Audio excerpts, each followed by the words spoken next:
Revolution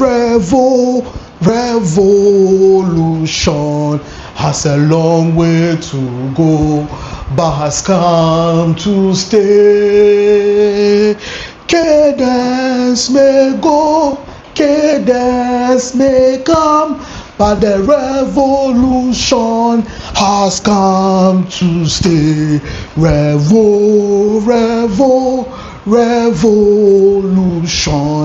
has a long way to go, but has come to stay. SONA is trending. SONA 2026 is trending everywhere you go.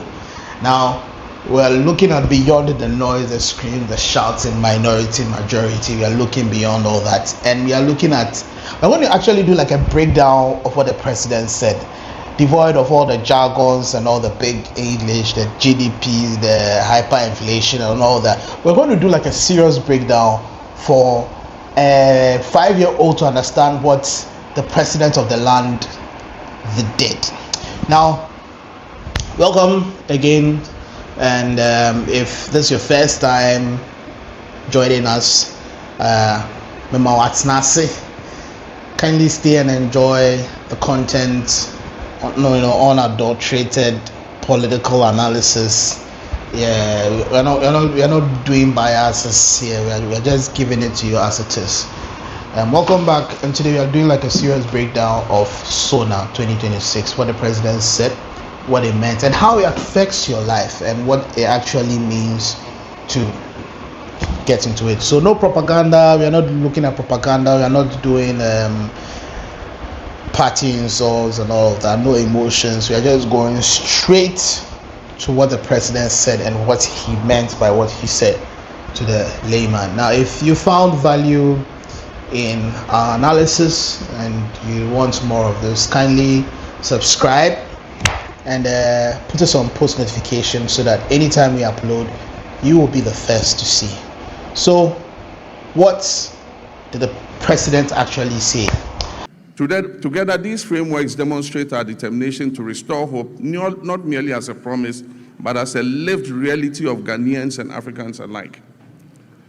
As we build on the foundation laid in 2025, the first year of my return to the presidency, we do so with clarity of purpose, unity of action, and confidence in our ability to deliver a future worthy of our people's sacrifice and their aspirations.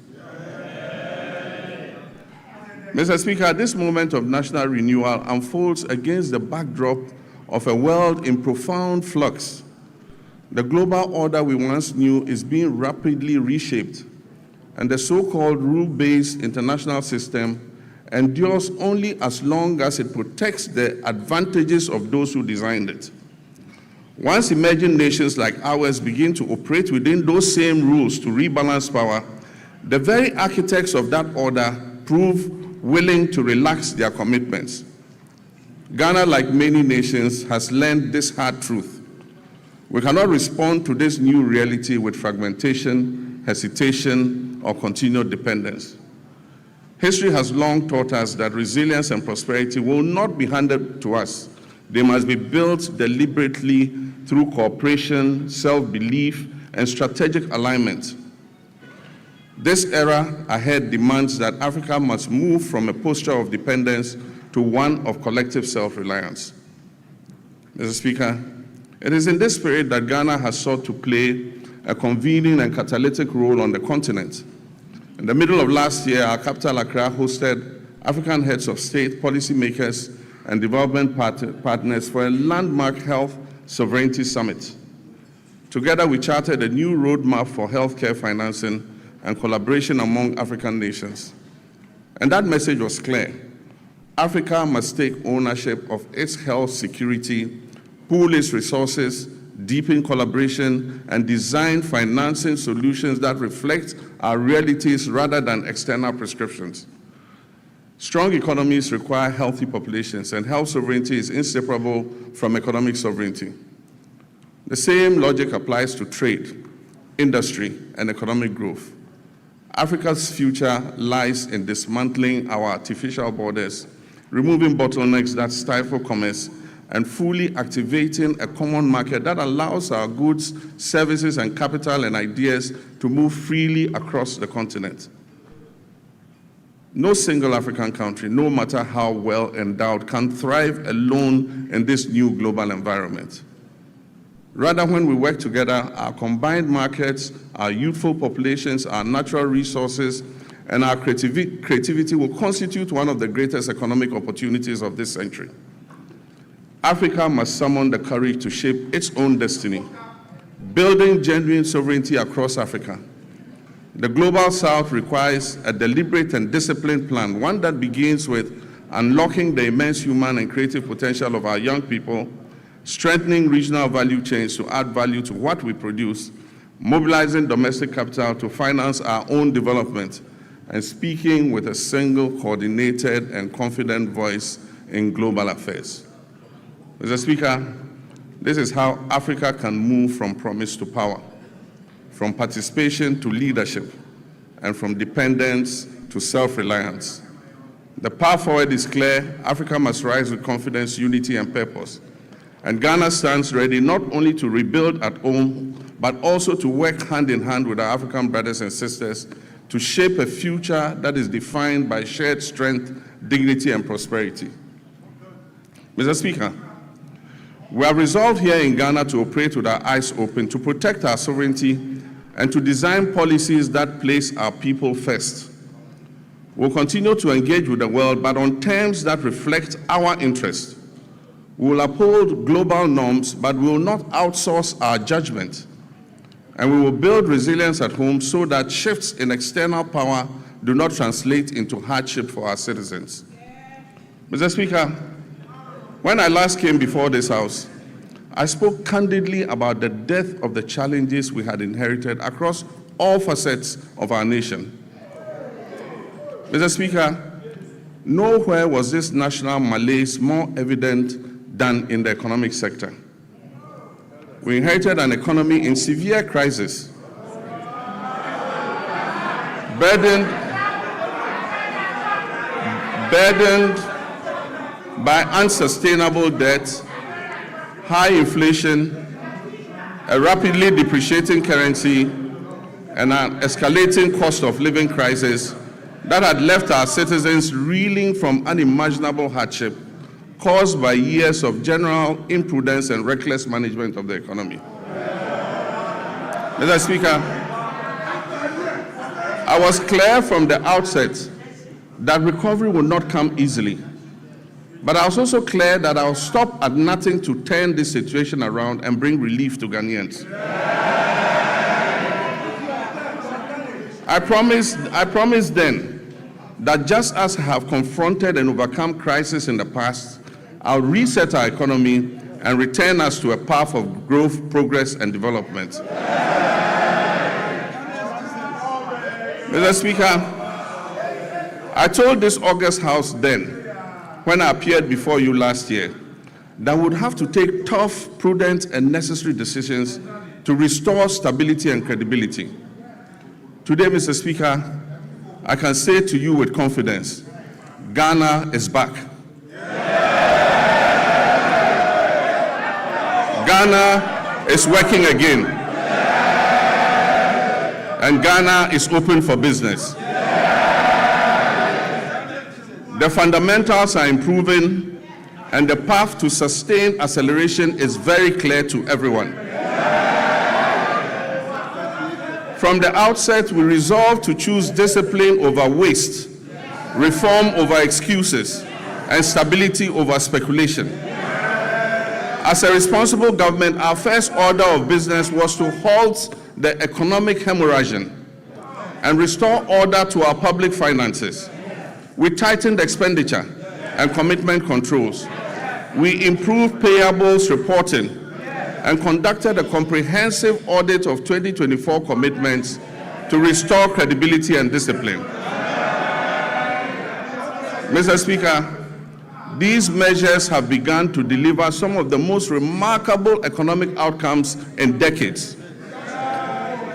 Mr. Speaker, as we approach the celebration of our 69th independence anniversary, We do so not only with pride in our past, but also with renewed hope for our future. We are building prosperity through sound policy, responsible governance, and inclusive growth. We are restoring hope by delivering on our promises and proving that good leadership makes a measurable difference in our people's lives. The Resetting Ghana agenda is working. The Accra Reset is gaining momentum. And together they are laying the foundation for a stronger, more resilient, and more prosperous Ghana. Mr. Speaker, our nation is on the runway. It is in takeoff mode. And you are all advised to fasten your seat belts.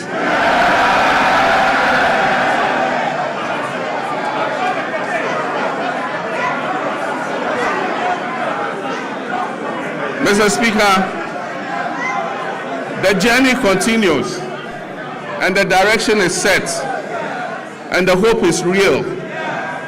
Our theme today of building prosperity, restoring hope is not merely aspirational. It reflects the tangible transformation we have delivered for the Ghanaian people. Mr. Speaker, our economy has grown significantly. In 2025, Ghana's GDP is expected to reach $113 billion, an increase from $83 billion at the end of 2024. This has placed Ghana among the top 10 largest economies in Africa. Mr. Speaker, average GDP growth for the first 3 quarters of 2025 is reported at 6.1%. But growth means nothing without discipline. Our primary surplus reached 2.6% of GDP, far exceeding our target of 1.5%. Mr. Speaker, we closed our fiscal deficit at 3.1%, well below the projected 3.8%. Mr. Speaker, this is not prudent governance. It is promise-keeping, and it has benefited households and businesses because we have borrowed less and spent more responsibly. Interest rates have fallen, confidence has returned, private businesses are breathing again. Mr. Speaker, the 19th of December 2022 will go down as one of the darkest days in Ghana's economic history. On that day, Ghana declared its inability to honor its debt obligations. We declared a debt default and placed a moratorium on both domestic and foreign debt repayments. Following this, we entered a protracted and complex debt restructuring process. Ghana's debt became a shackle on our economic progress, dragging our nation down into hardship and despair. Looking at Ghana's restructured debt profile, it is clear that those who negotiated on our behalf were only intent on kicking the can down the road. With the largest debt repayments scheduled, interestingly, between 2025 and 2028. Mr. Speaker, we confronted this crisis with action, not rhetoric. We established sinking funds, we restructured obligations, and we pursued bilateral agreements. Mr. Speaker, the result, public debt fell by 82.1 billion Ghana cedis and took our debt to GDP from 61.8% to 45.3%.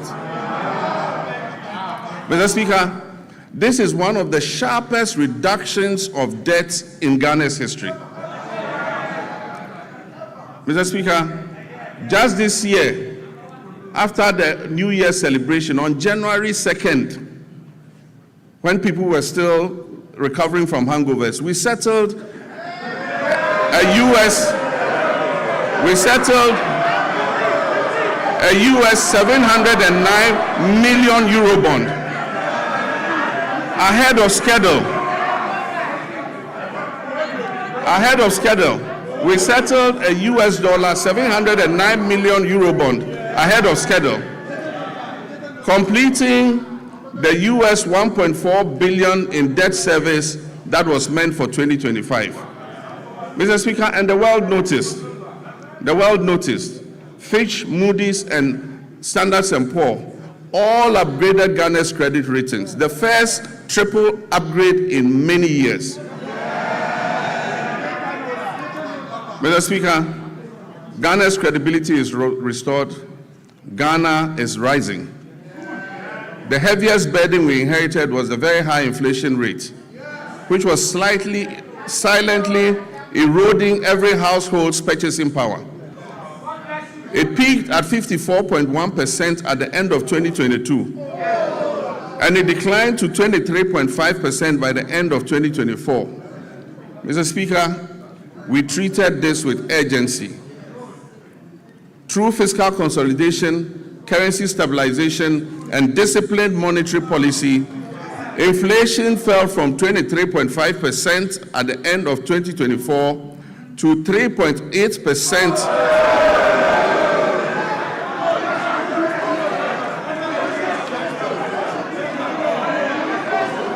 Mr. Speaker, inflation fell from 23.5% at the end of 2024 to 3.8% over 13 consecutive months by January 2026.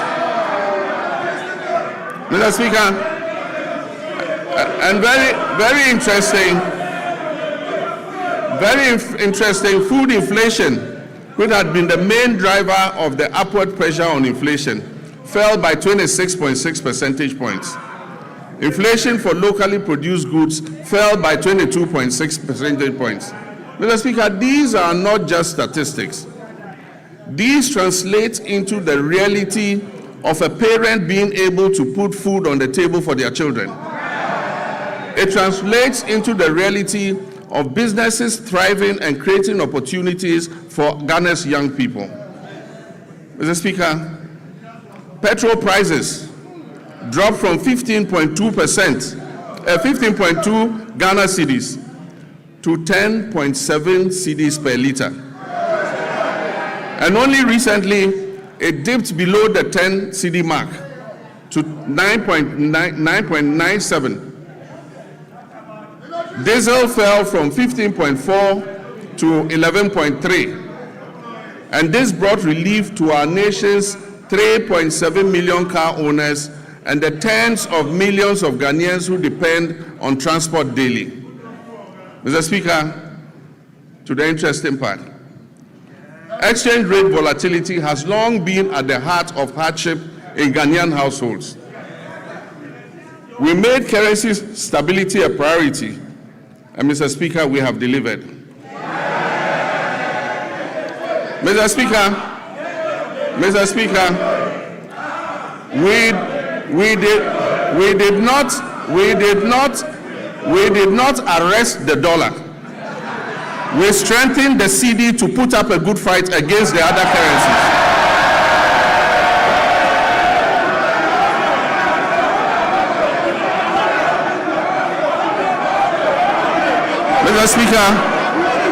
Mr. Speaker, we did not arrest the dollar. We strengthened the cedi to put up a good fight against the other currencies.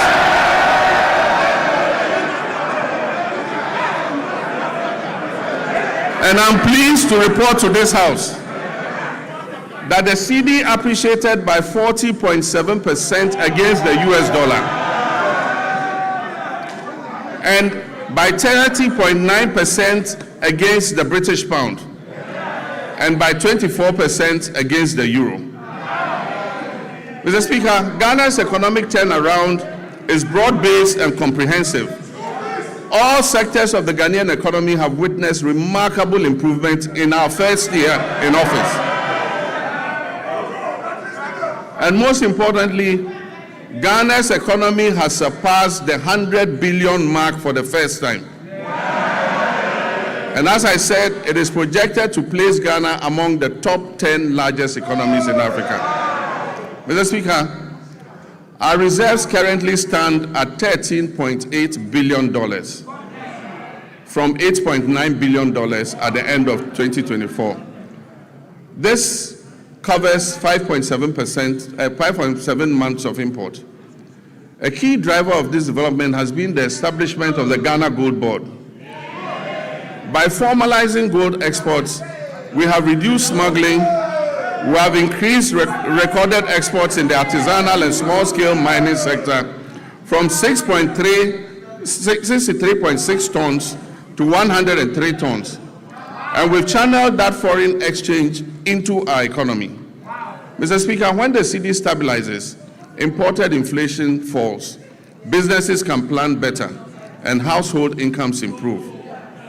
Mr. Speaker, as global uncertainty grows, it is necessary for us to reduce our country's exposure to external shocks, break the cycle of economic downturns, and safeguard our macroeconomic stability. Just last Wednesday, 25th February 2026, the Minister for Finance presented the Ghana Accelerated National Reserve Accumulation Policy to this House. Mr. Speaker, this policy seeks to strengthen our country's external resilience by increasing our international reserves to 15 months of import cover by the end of 2028, supporting long-term structural transformation while safeguarding macroeconomic stability. Mr. Speaker, it is forecast that gold prices will remain high over the next 3 years.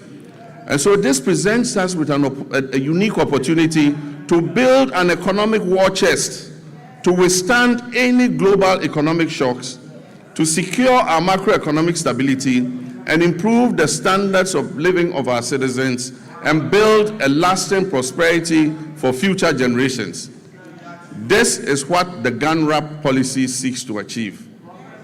Mr. Speaker, we abolished nuisance taxes that were levied on Ghanaians between 2017 and 2024.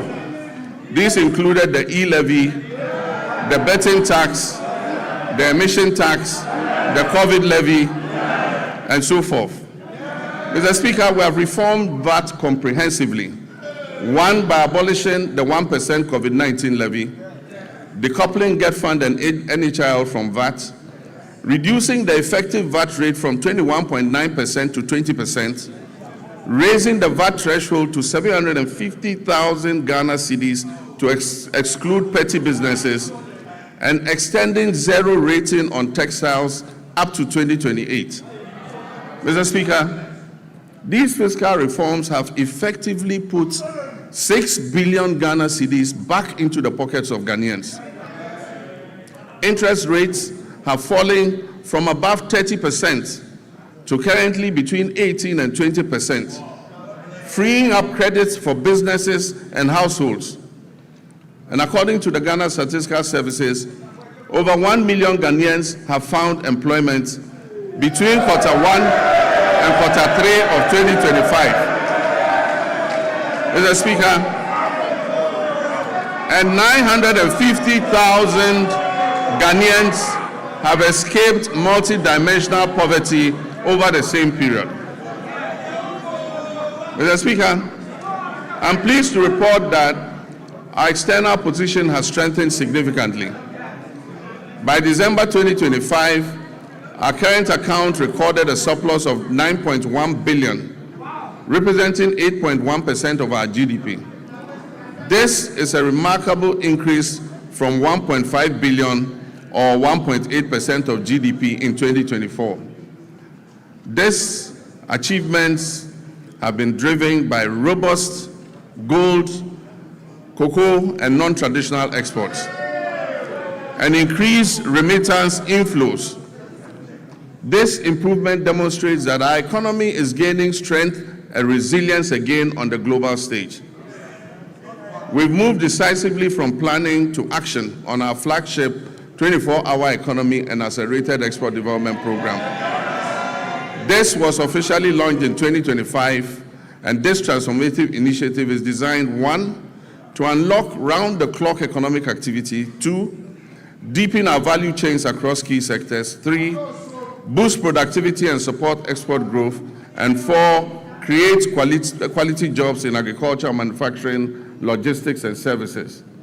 Mr. Speaker, I want to thank this august House On 6 February 2026, this House passed the 24-Hour Economy Authority Bill. This has established the regulatory framework and the legal mandate that was necessary for full implementation. Last week, at the cabinet meeting held, I had the honor of signing this historic legislation into law. All is now set for takeoff. This is the boldest economic transformation initiative in Ghana's recent history. Mr. Speaker, in this year's budget, 110 million has been allocated to begin the setting up and implementation of the 24-Hour Economy Authority. These resources will enable businesses to operate beyond traditional business hours. They will attract investment through strategic partnerships with the Development Bank of Ghana and the Ghana Infrastructure Investment Fund, and will strengthen the foundations for sustained growth and job creation, especially for our young people.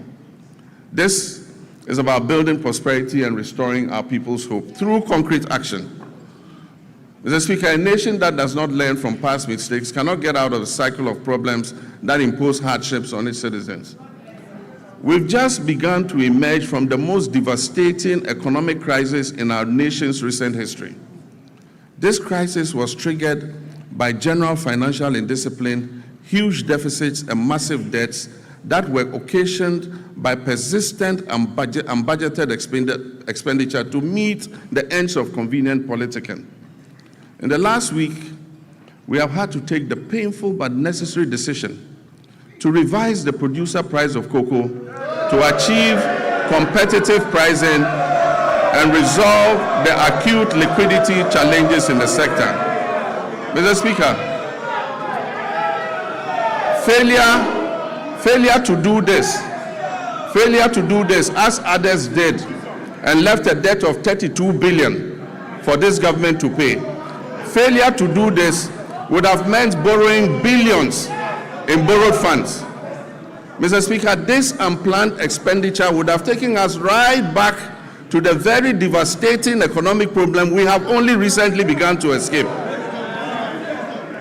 So, Mr. Speaker, while fully understanding the concerns and protests of our farmers, I can firmly assure them that the reforms announced by government will see a total transformation of the cocoa sector.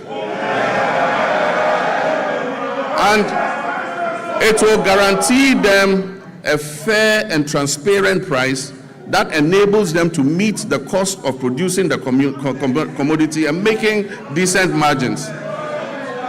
Mr. Speaker, the difference between economic hardship and avoiding the same is the exercise of sound economic judgment. And I'm determined to take decisions that ensure our collective well-being and avoid the suffering of all our citizens. These are difficult decisions to take, but Mr. Speaker, I had to take them.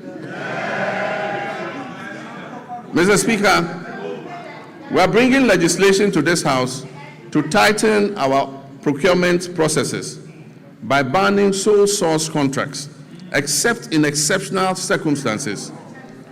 We'll also bring legislation to this House to make it mandatory to seek Parliament's prior approval before any government asset or property is leased out or sold.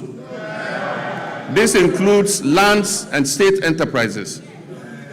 Mr. Speaker, last Tuesday, I caused the Minister of Finance to lay before this House the Value for Money Office Bill.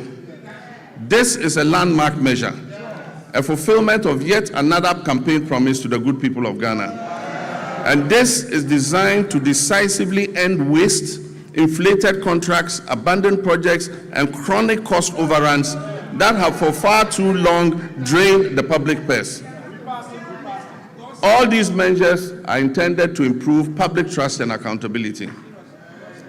Mr. Speaker, in January 2025, we inherited an energy sector on the brink of collapse that had been precipitated by a severe financial crisis. The sector was burdened with a staggering debt of 80 billion Ghana cedis, strengthening the operational viability of key power producers. The 500 million World Bank partial risk guarantee a critical risk mitigation instrument that was established in 2015 during my first term to safeguard the nearly $8 billion of private sector investment that was put into the offshore Cape Trade Points field had been fully drawn down and exhausted due to prolonged non-payment for gas consumed.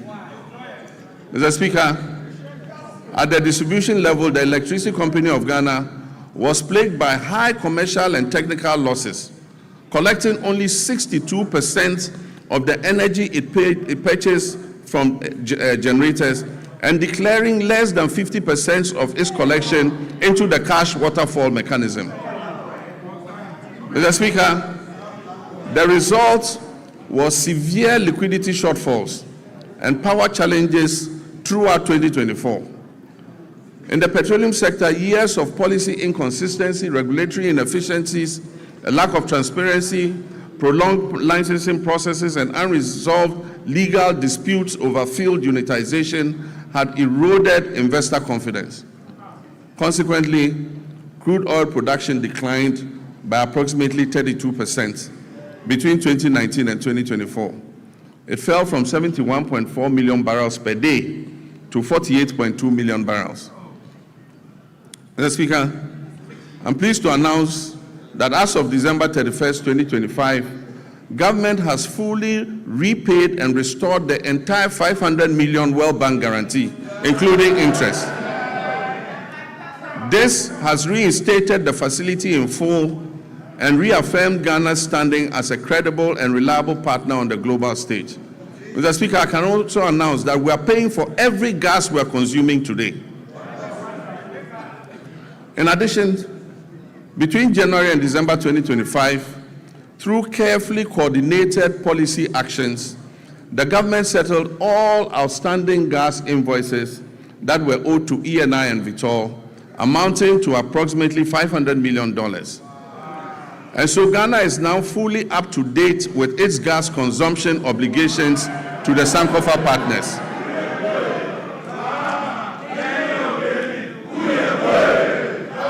And I'm pleased to announce that the 2026 budget has made adequate provision to ensure timely payments for all liquid natural gas that we consume going forward. Mr. Speaker, to ensure equity and fairness, the government has also held constructive engagements with Tallow Oil and the Jubilee Field partners, and we've reached a comprehensive roadmap to guarantee full payments for all gas that is consumed. This approach supports reliable nationwide electricity generation and accelerates industrial growth. Engagement with upstream partners has resulted in increased gas production, guided by a clear national vision to rapidly scale up domestic gas supply and reduce reliance on expensive liquid fuels. Mr. Speaker, beyond clearing inherited arrears, a robust framework has also been established to strengthen and monitor implementation of the cash waterfall mechanism. Another major milestone was the operationalization of the ECG's single holding account, which is overseen jointly by the Ministry of Energy and Green Transitions and the PURC. This intervention has significantly reduced revenue leakages, and it has enhanced ECG's capacity to meet its payment obligations. To address the high cost of power, the government has successfully renegotiated existing power purchase agreements. Engagement with the 9 independent power producers have resulted in a 250 million immediate savings and 1.1 billion of legacy debt restructured for payments between the period 2026 and 2028. These revised agreements will be submitted to Cabinet, and I'm pleased to inform you, Mr. Speaker, will be brought here to Parliament for ratification. Mr. Speaker, under the Rural Electrification Program, 200 out of the 400 targeted communities have been connected to the national grid, with a further 100 at various stages of completion. The national electricity access for Ghana today stands at 89.05. We are committed to ensuring that every Ghanaian has access to reliable, affordable electricity. It is worrying that the Electricity Company of Ghana continues to experience high power losses, with reports indicating that around 25% of generated power is lost. To address this phenomenon and anchor the gains we have made, adopting private sector participation, particularly in billing and collection, is the most effective way to significantly reduce these losses. Cabinet has approved the multiple lease method for concessions in the distribution utilities, and work is ongoing to implement this critical reform. Mr. Speaker, the Bui Power Authority has completed an additional 50 megawatts of solar power. In the distributed solar sector, 30 megawatts was achieved through rooftop installations, bringing our total installed capacity to 250 megawatts of solar, and this represents 5% of renewable energy in our entire generation mix. A few months ago, I broke ground for a 200 megawatt solar power project at the Dawa Industrial Zone, with the first 100 megawatts scheduled for completion in December 2026. The Ministry of Energy and Green Transitions is constructing 35 mini-grids to serve 47 islands and lakeside communities in the Oti, Savannah, and Bono East regions. The ministry will also supply 12,000 new smart net meters from the end of the first quarter of this year, 2026. And under the off-grid solar home system for public institutions, delivery of materials for the first phase of 350 systems has commenced. It means that public institutions are going to be fitted with solar to reduce their power consumption. Mr. Speaker, as part of the last mile electrification effort to achieve 99.98% universal access by 2030, the ministry has mainstreamed mini-grids into the National Electrification Scheme. Consequently, a feasibility study for the Afram Plains North District was completed for 100 communities to receive solar power, bringing the total number of islands and lakeside communities in the Afram Plains North and South to 150 that are ready for mini-grid solar electrification. I'm pleased to announce that the African Development Bank has committed to providing $100 million to fund the construction of renewable energy-based mini-grids for these communities. Mr. Speaker, we've signed a memorandum of understanding with the Jubilee and Tenfield partners to commit another $2 billion to additional investment in the Jubilee field. This will include drilling up to 20 new wells, the first wells being drilled in more than 9 years.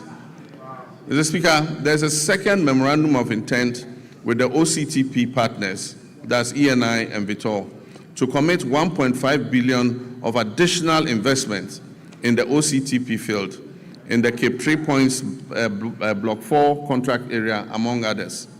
This agreement will significantly increase Ghana's oil and gas production, thereby enhancing energy security, domestic demand, and infrastructure development.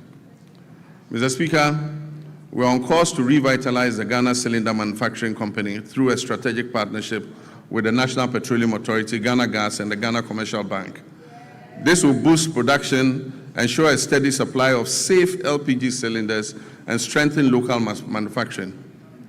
Mr. Speaker, I'm also pleased to announce to you that Tema Oil Refinery is back.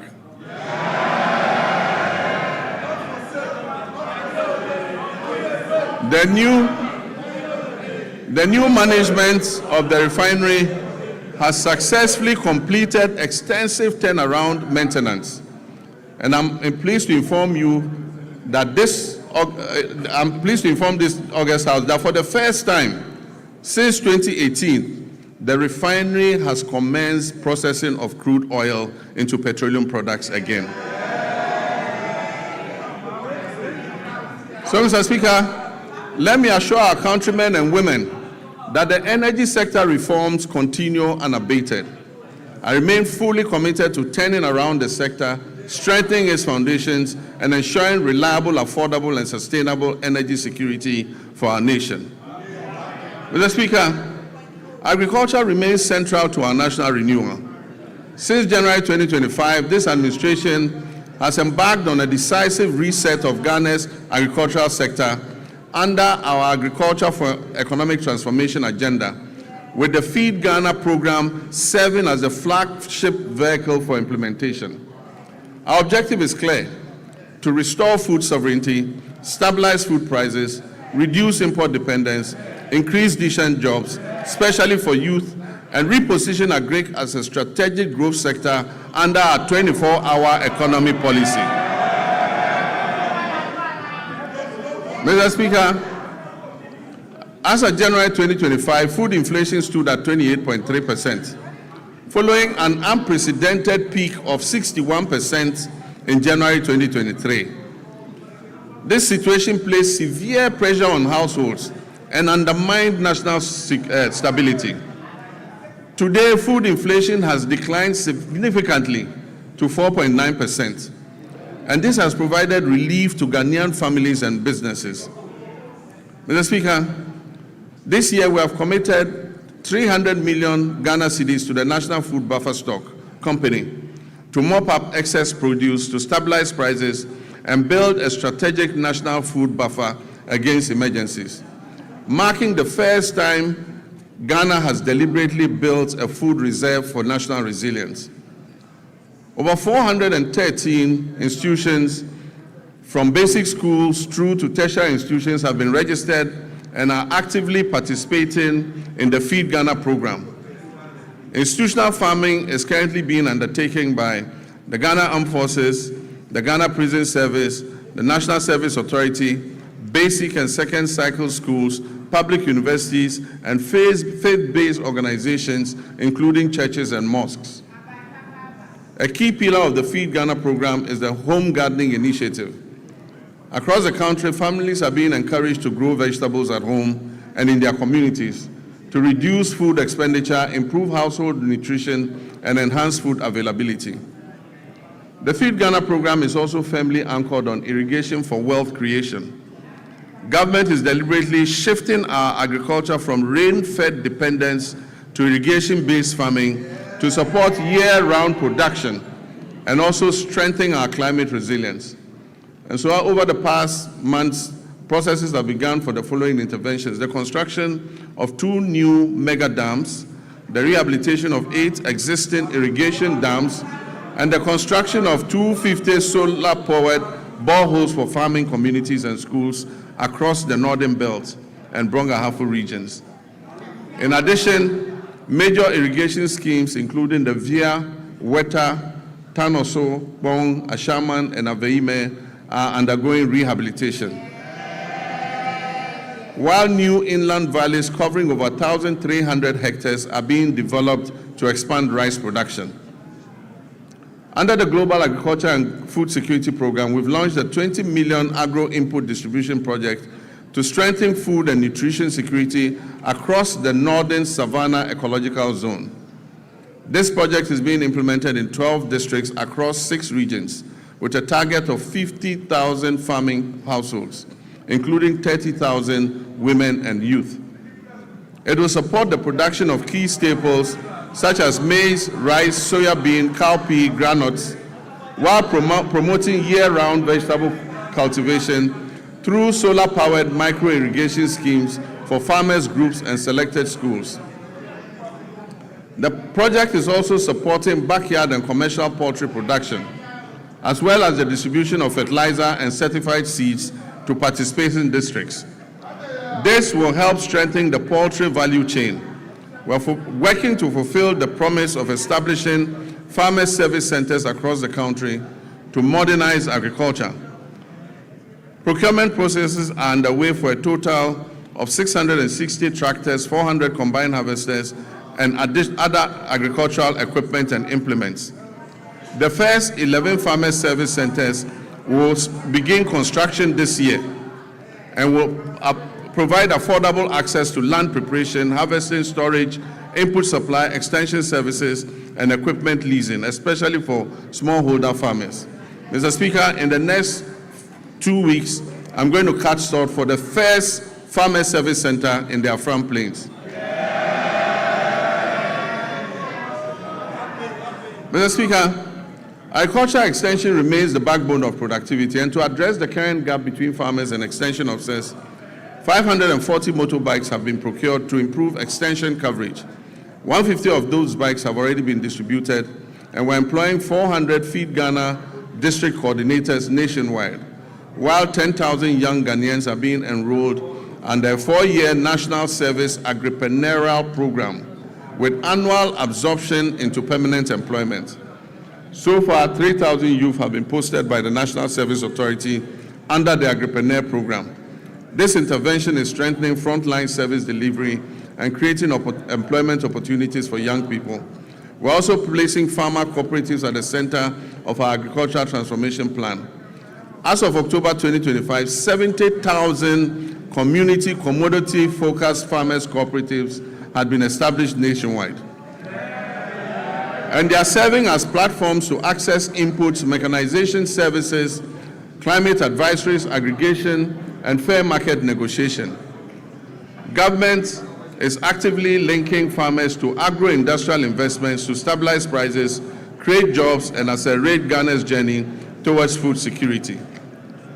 A major highlight of this effort is the 154 million Ghana-Italy irrigated commercial farming project to establish a 10,000-hectare irrigation model farm to produce rice, maize, soya, and tomatoes. All produce from this project will be sold locally. This intervention is strategic and designed to fast-track progress towards food security, ensure a reliable supply of raw materials for agro-processing, and reduce Ghana's dependence on food imports. Mr. Speaker, other key initiatives under the Value Addition and Agro-Industrial Drive include rice processing facilities in the Upper East and Upper West regions, poultry feed production facilities in Ashanti, cashew and onion processing facilities in Bono East. In addition, a 40-ton per day soya processing plant is being established in northern Ghana to support soya bean farmers and reduce their feed costs. The share industry is also being revived through secured export contracts and measures to protect raw material supplies. Mr. Speaker, to reduce Ghana's 300 to 400 million annual poultry import bill, Ghana has launched a comprehensive poultry farm-to-table project. These comprise 50 anchor or commercial farmers producing 4 million birds, 500 SMEs producing 3 million birds, and a small-scale Nkokon Kitinkiti backyard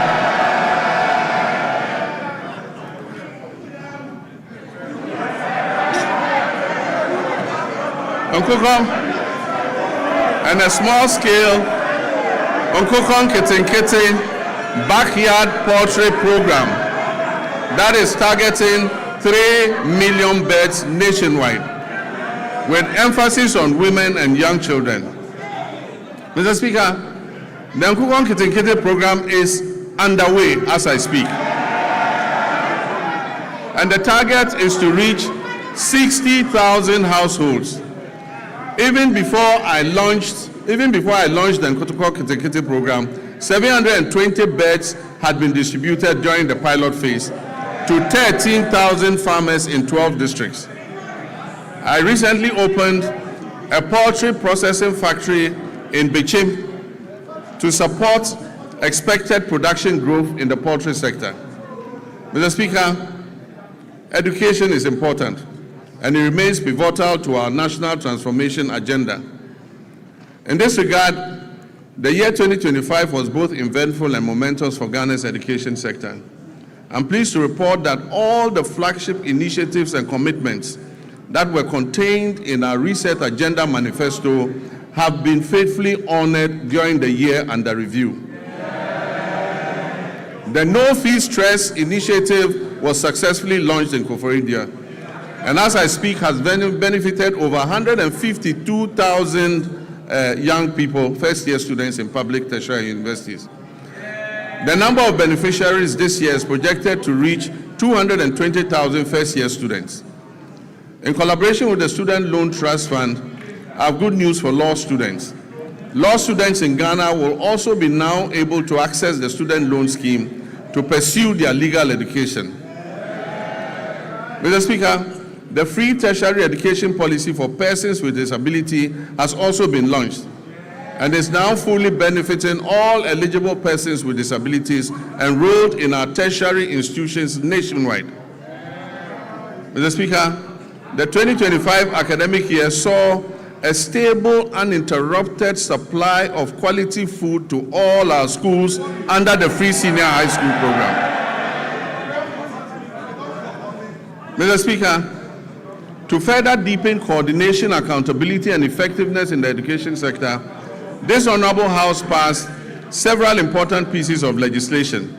These include: 1, the Kwame Nkrumah University of Science and Technology Bill 2025, the Ghana Scholarships Authority Bill 2025, the Change of University Names Bill 2025, the University for Development Studies Bill 2025, and the Ghana Education Trust Fund Bill 2025. To enhance private sector participation in the tertiary education sector, new legislation will be introduced in this House to ease regulatory bottlenecks and remove the requirement to charter, making it optional. Mr. Speaker, basic education remains the critical entry point into our education system. It is at this level that children acquire foundational literacy, numeracy, critical thinking, and problem-solving skills, upon which all future learning depends. Government understands the importance of the basic sector and is therefore undertaking a major policy shift to rebalance our education investments in favor of basic education. As part of this shift, the standards-based curriculum for kindergarten to primary 6 is currently under review to incorporate robotics, coding, and the responsible integration of generative artificial intelligence. Additionally, as part of the ongoing curriculum review, artificial intelligence education will be introduced at an age appropriate and developmentally sensitive, with a strong emphasis on ethical use, digital responsibility, critical thinking, and human values. Mr. Speaker, in response to the persisting challenge of schools under trees, this government has programmed a bold and decisive intervention for the 2026 financial year. This includes the construction of 200 kindergarten blocks, 200 new primary school blocks, 200 new junior high schools nationwide. And I'm further pleased to inform this House adequate allocation has been done in the 2026 budget. I'm further pleased to inform this House that the government has fully cleared all outstanding capitation grant arrears owed to the public basic schools, as well as clearing all outstanding arrears of BEC exam registration subsidies due to the West African Exams Council. For previous years, the legacy debts to West African Examinations Council have all been cleared. Mr. Speaker, education for learners with special needs is not only a moral right, but also a sound, pragmatic investment. And it promotes equity and strengthens social cohesion. In recognition of this, the amended Get Fund Act has established a dedicated, sustainable funding framework to implement free education for learners with special needs, beginning in the 2026 academic year.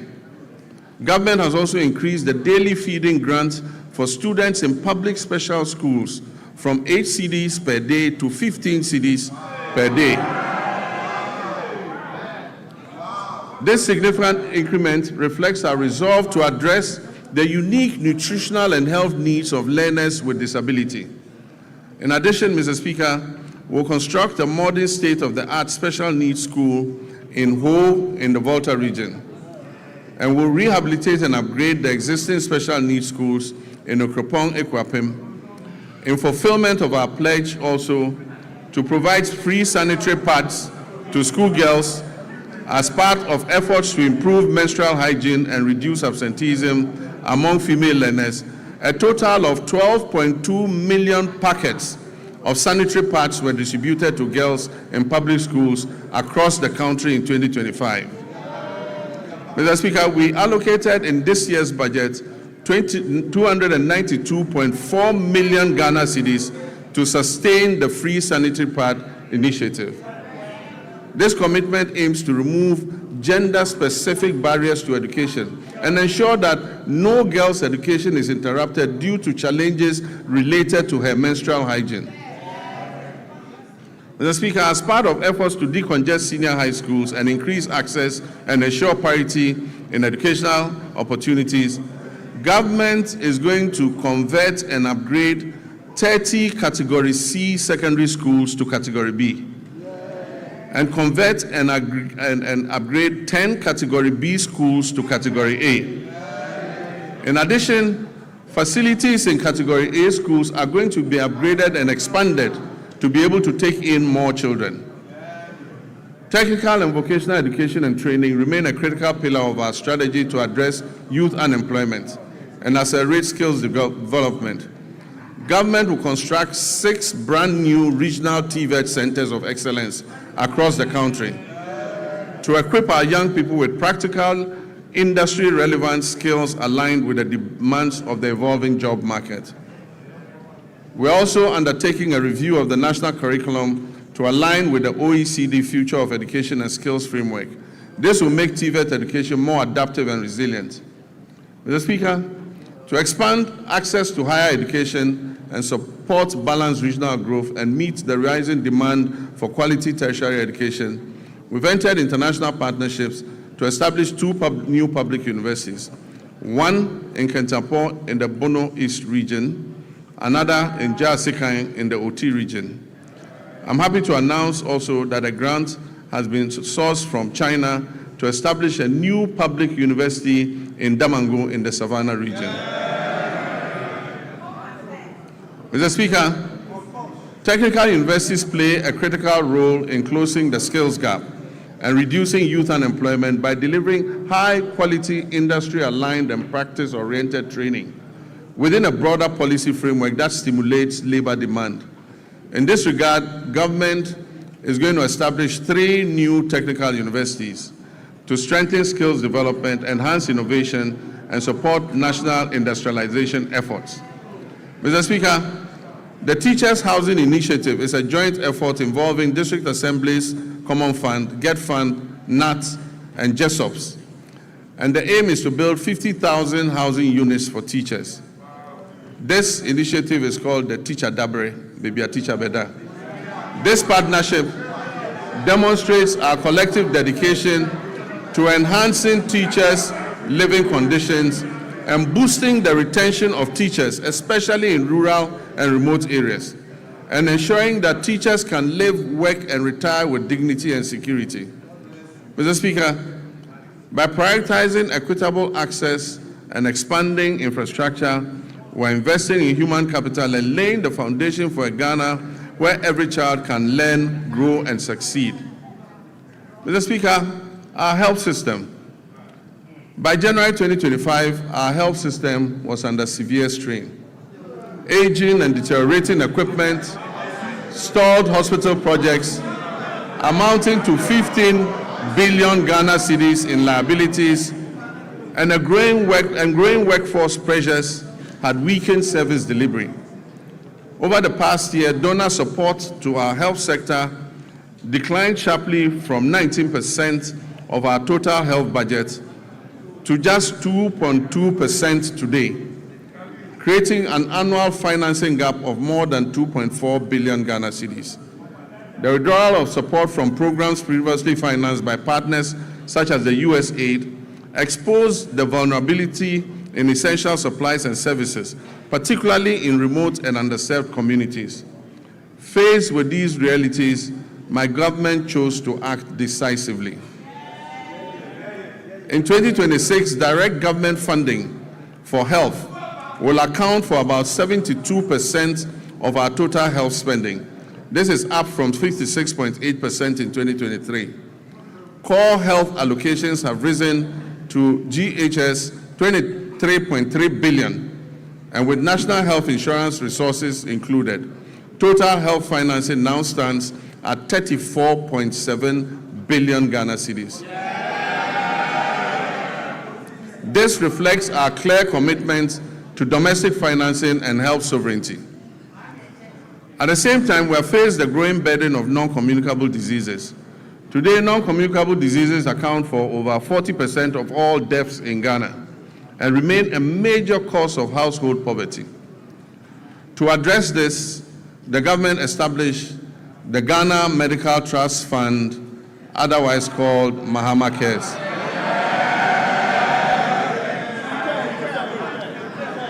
Mr. Speaker, this is the first nationwide financing mechanism dedicated to chronic and non-communicable diseases. Mr. Speaker, the National Health Insurance Levy has been uncapped. Claims payments are now timely, with facilities no longer waiting more than 6 months as happened in the past for payment to be made. We're also finalizing measures to increase provider tariffs by over 100% to reflect the realistic cost of health treatment. As a result of the increased trust, NHIS enrollment has risen from 57% at the start of 2025 to 66% today. Mr. Speaker, Ghana's health workforce density has risen from 16.6% per 10,000 people in 2025 to nearly 42 per 10,000 today, while public sector health employment has doubled to approximately 200,000 workers. And yet, significant challenges remain. At the beginning of 2025, when we took over, 103,000 trained health workers were still awaiting placement, employment, or enrollment onto the payroll.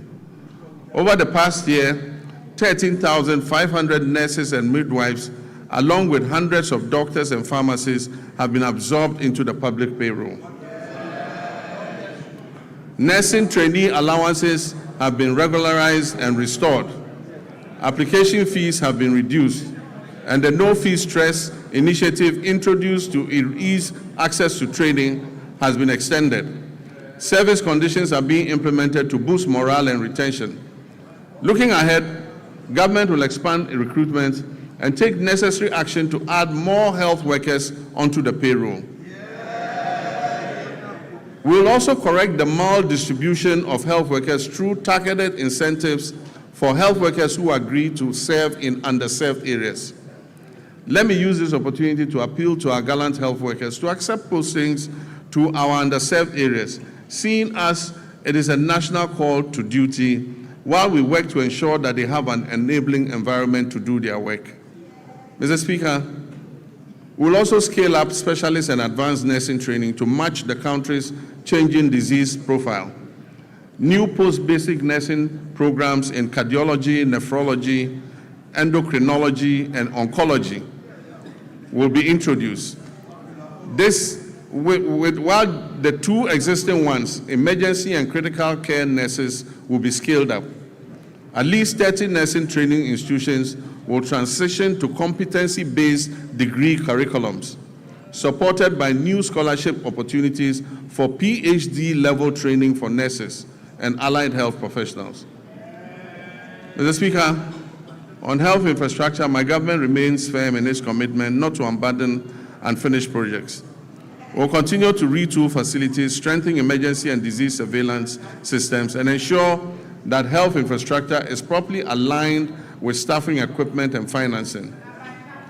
In 2026 budget, provision has been made to commence regional hospitals in Oti, Savannah, and the Western North regions. This will expand access to quality care. Aligned with the reset agenda, we're making strategic investments in local pharmaceutical and vaccine production.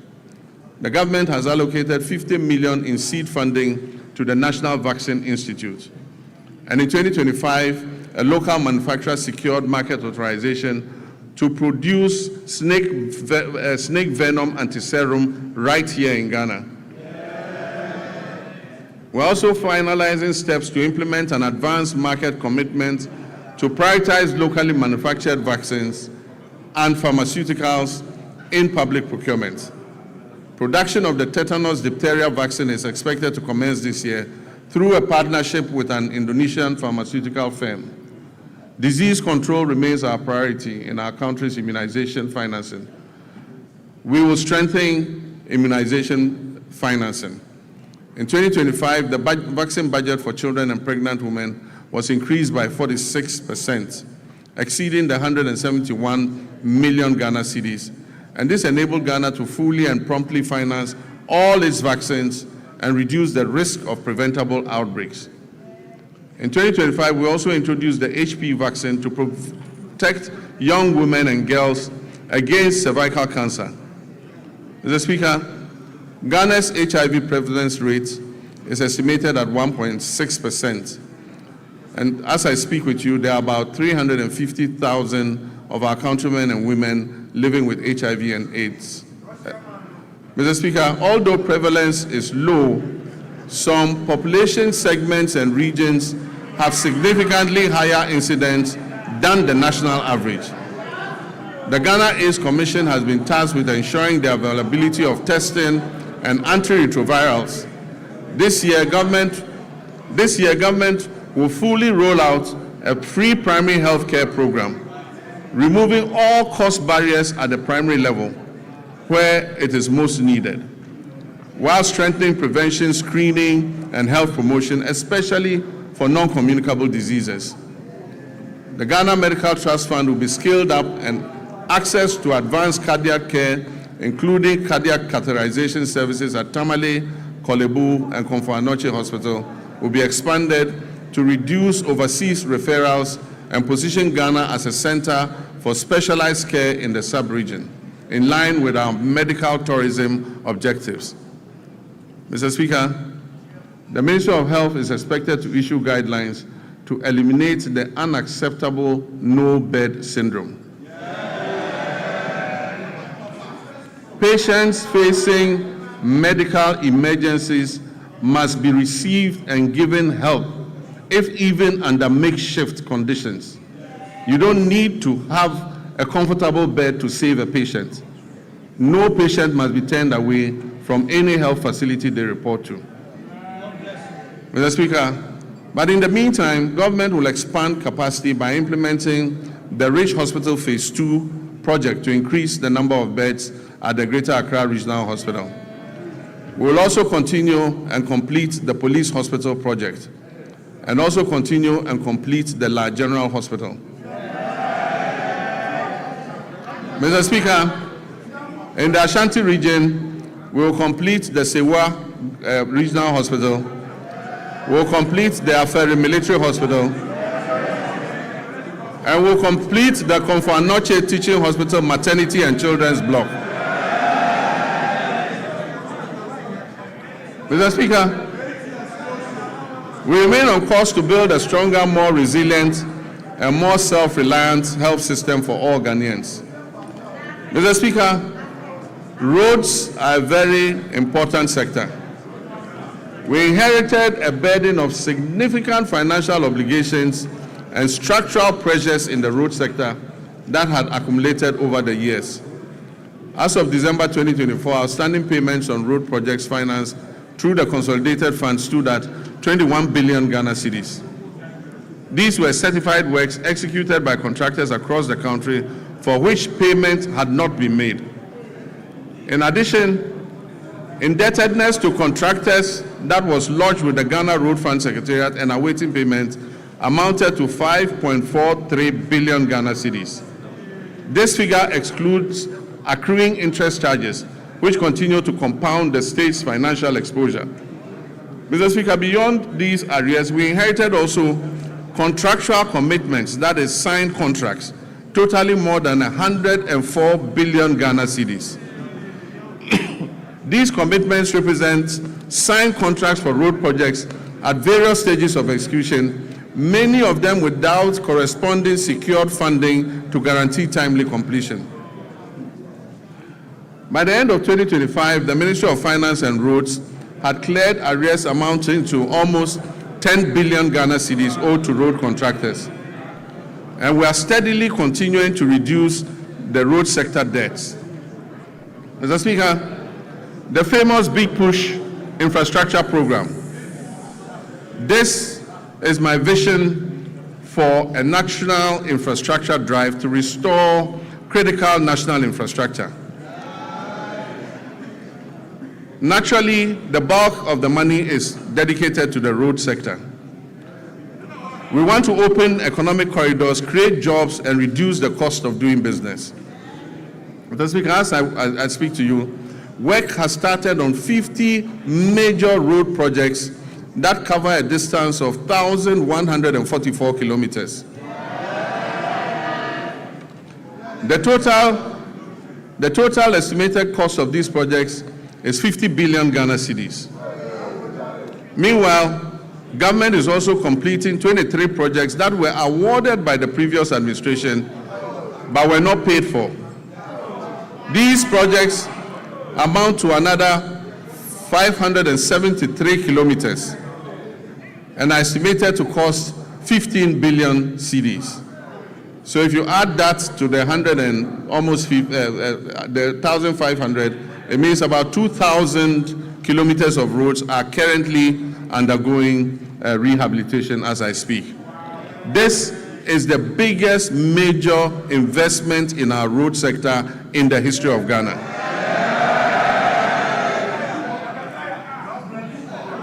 Across all 16 regions, 73 projects are advancing with significant visible progress expected by the end of the year. Some of these include Tepamaban-Goso, the Kumasi Bypass Road, Swami Interchange and Local Roads, Sunyani Outer Ring Road, Sampa Jinijini Road, Techima Nkonsia Winchi Road, dualization of Winneba Cape Coast Road, Kwau Tafo Adosu Road, Dodowa Afienya Dawenya, Bintiri Nakwanduri, Tamale Outer Ring Road, Wenchi Sola, Sola Wa, Bole Chache, Bole Town Roads, Navrongo Tumu, Tumu Han Lora, Atimpoku Ho, Ho Denu, dualization of Accra Aflao, dualization of Cape Coast Akrade, Dadieso Akontombra, to name just a few.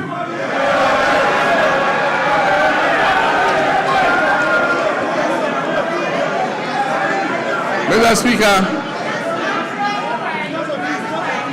other feeder roads are Akosombo Jekiti Kudikope, Yeniam Junction Sedom, Apegusum Pakadan, Chodome to Balime Gemini Road. Indeed, there are many others too numerous to mention. And as I said at the launch of the Big Push program, the whole of Ghana is going to become a construction site. And Mr. Speaker, Ghanaians can already testify that serious road works are underway across the country.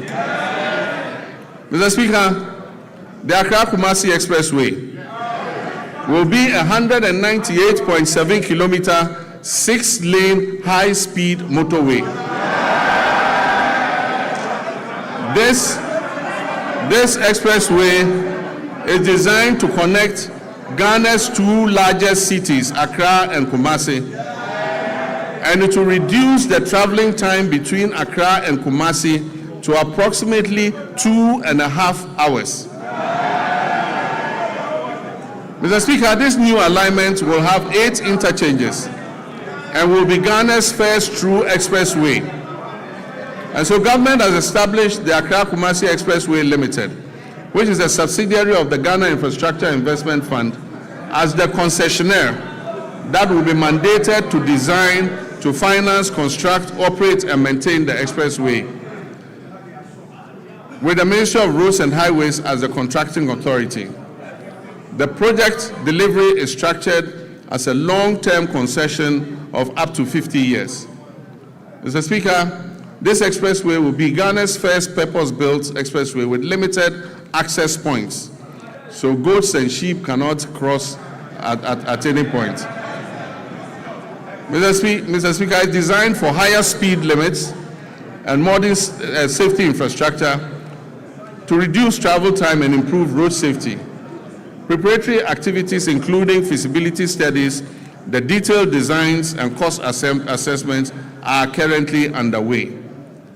This major road construction work aims to improve mobility, safety, and trade while connecting communities to markets and essential services. Mr. Speaker, the Eastern Corridor. We aim to complete all unfinished segments of the Eastern Corridor Road by the end of 2027. Mr. Speaker, we'll continue and complete the 27.7 Accra-Tema Motorway and Extension Project. And this includes reconstructing the Accra-Tema Motorway into a 4-lane expressway with 3-lane service roads in both directions, and interchanges at Ashaman. Where you have the Ashaman underbridge, it will now be an interchange. There will be another interchange at Community 18 and Teshi Link. Mr. Speaker, it also involves remodeling the Tetekwashi interchange. Construction works are ongoing and progress is at 32%. Mr. Speaker, other important projects include the Kumasi Inner Ring Road, the Volivo Bridge over the Southern Volta River, the Dambai Bridge over the River Oti, and the Adoso Bridge over the River Afram at Eche Amanfrom. Mr. Speaker, the Ministry of Roads has received cabinet approval to reintroduce road tolls on our roads and our bridges. Mr. Speaker, this time using advanced technology to improve efficiency, transparency, and avoid leakages in revenue generation. Preparatory work is underway to ensure the reintroduction of tolling operations this year. Mr. Speaker, there is no doubt that an effective and efficient transport system is integral to any economic development plan. So to improve public transport services in the country, government is supporting Intercity SCC Coaches Limited, Metro Mass Transit Limited, and the private road transport operators to renew their fleets. Currently, a total of 300 buses have been procured to improve road transport. The initial batch of 100 buses is scheduled to arrive in the country by the end of the first quarter of this year. Mr. Speaker, in fulfillment of my pledge to re-establish a national airline, a 10-member task force established to oversee this initiative has submitted a business model and operational framework to guide the selection of a strategic partner for the new national airline. And this new national airline will take off soon, inshallah. Mr. Speaker, passenger traffic handled by the Ghana Airports Company increased to 3.625 million passengers in 2025. This was an increase from 3.4 million in 2024. In response to the rising passenger traffic and congestion at the Accra International Airport's new Terminal 3, we are remodeling Terminal 2 into a dual-purpose facility to serve both domestic and international flights. So when the remodeling of Terminal 2 is finished, all the domestic flights and some of the international flights will be moved to Terminal 2 so that we ease the congestion on Terminal 3. This will improve operational efficiency and enhance the overall passenger experience. Mr. Speaker, Accra's Terminal 3 remains amongst the best in Africa. A new concourse will link Terminal 2 and Terminal 3 so that passengers arriving in Terminal 2 and having to move to Terminal 3 won't have to come out and walk. They'll go through the concourse. Mr. Speaker, Terminal 3 is going to be supported by a new 7-story floor car park. It will also have an airport hotel and retail amenities to service the passengers. Mr. Speaker, runway expansion and overlay is currently being undertaken to strengthen the Accra International Airport's runway. Mr. Speaker, we will also begin work on new regional airports in Sunyani, in Bolgatanga, and Wa. In Sunyani, the current location of the airport is not appropriate to extend the runway, and so we have to move and build a new airport at a different location. Bolgatanga, the site has been acquired and work will commence. While also we have to move the airport from where it is because it almost intersects the road and the airport slopes upwards, making it inappropriate for air travel. Mr. Speaker, we are also reverting the airport in Accra, the international airport in Accra, to its original name, the Accra International Airport. Even though NLC Decree 129 was passed, no effort or nothing was done to effect the clause in the decree that said that the airport should be renamed after Kotoka.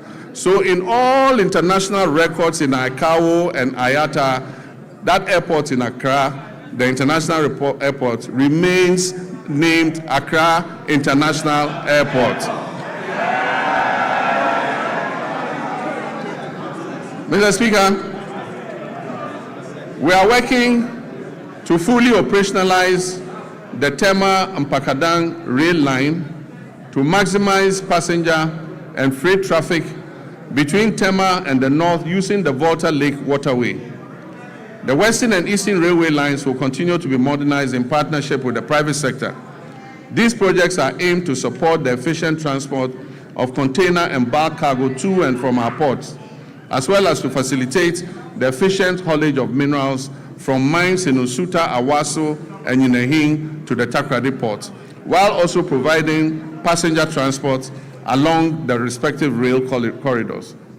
Mr. Speaker, as part of the 24-hour economy initiative, a new 24-hour operation has started at Tema Port, allowing access to port services around the clock. This development enables importers to clear their goods at any time, significantly easing congestion at the terminals like the transit terminals, the reefer terminal, and the Golden Jubilee terminal. The initiative brings together customs, banking, and other relevant agencies to enhance efficiency, low transaction costs, and boost Ghana's competitiveness as a major trade hub. Cabinet has reviewed the designs and feasibility study for the Keita Port and directed the Ghana Ports and Harbours Authority to present an action plan and a roadmap for the realization of the project at the earliest possible time. Mr. Speaker, the Driver and Vehicle Licensing Authority, as part of its expansion efforts, has established a new operational office at Adenta Bus Terminal in Accra.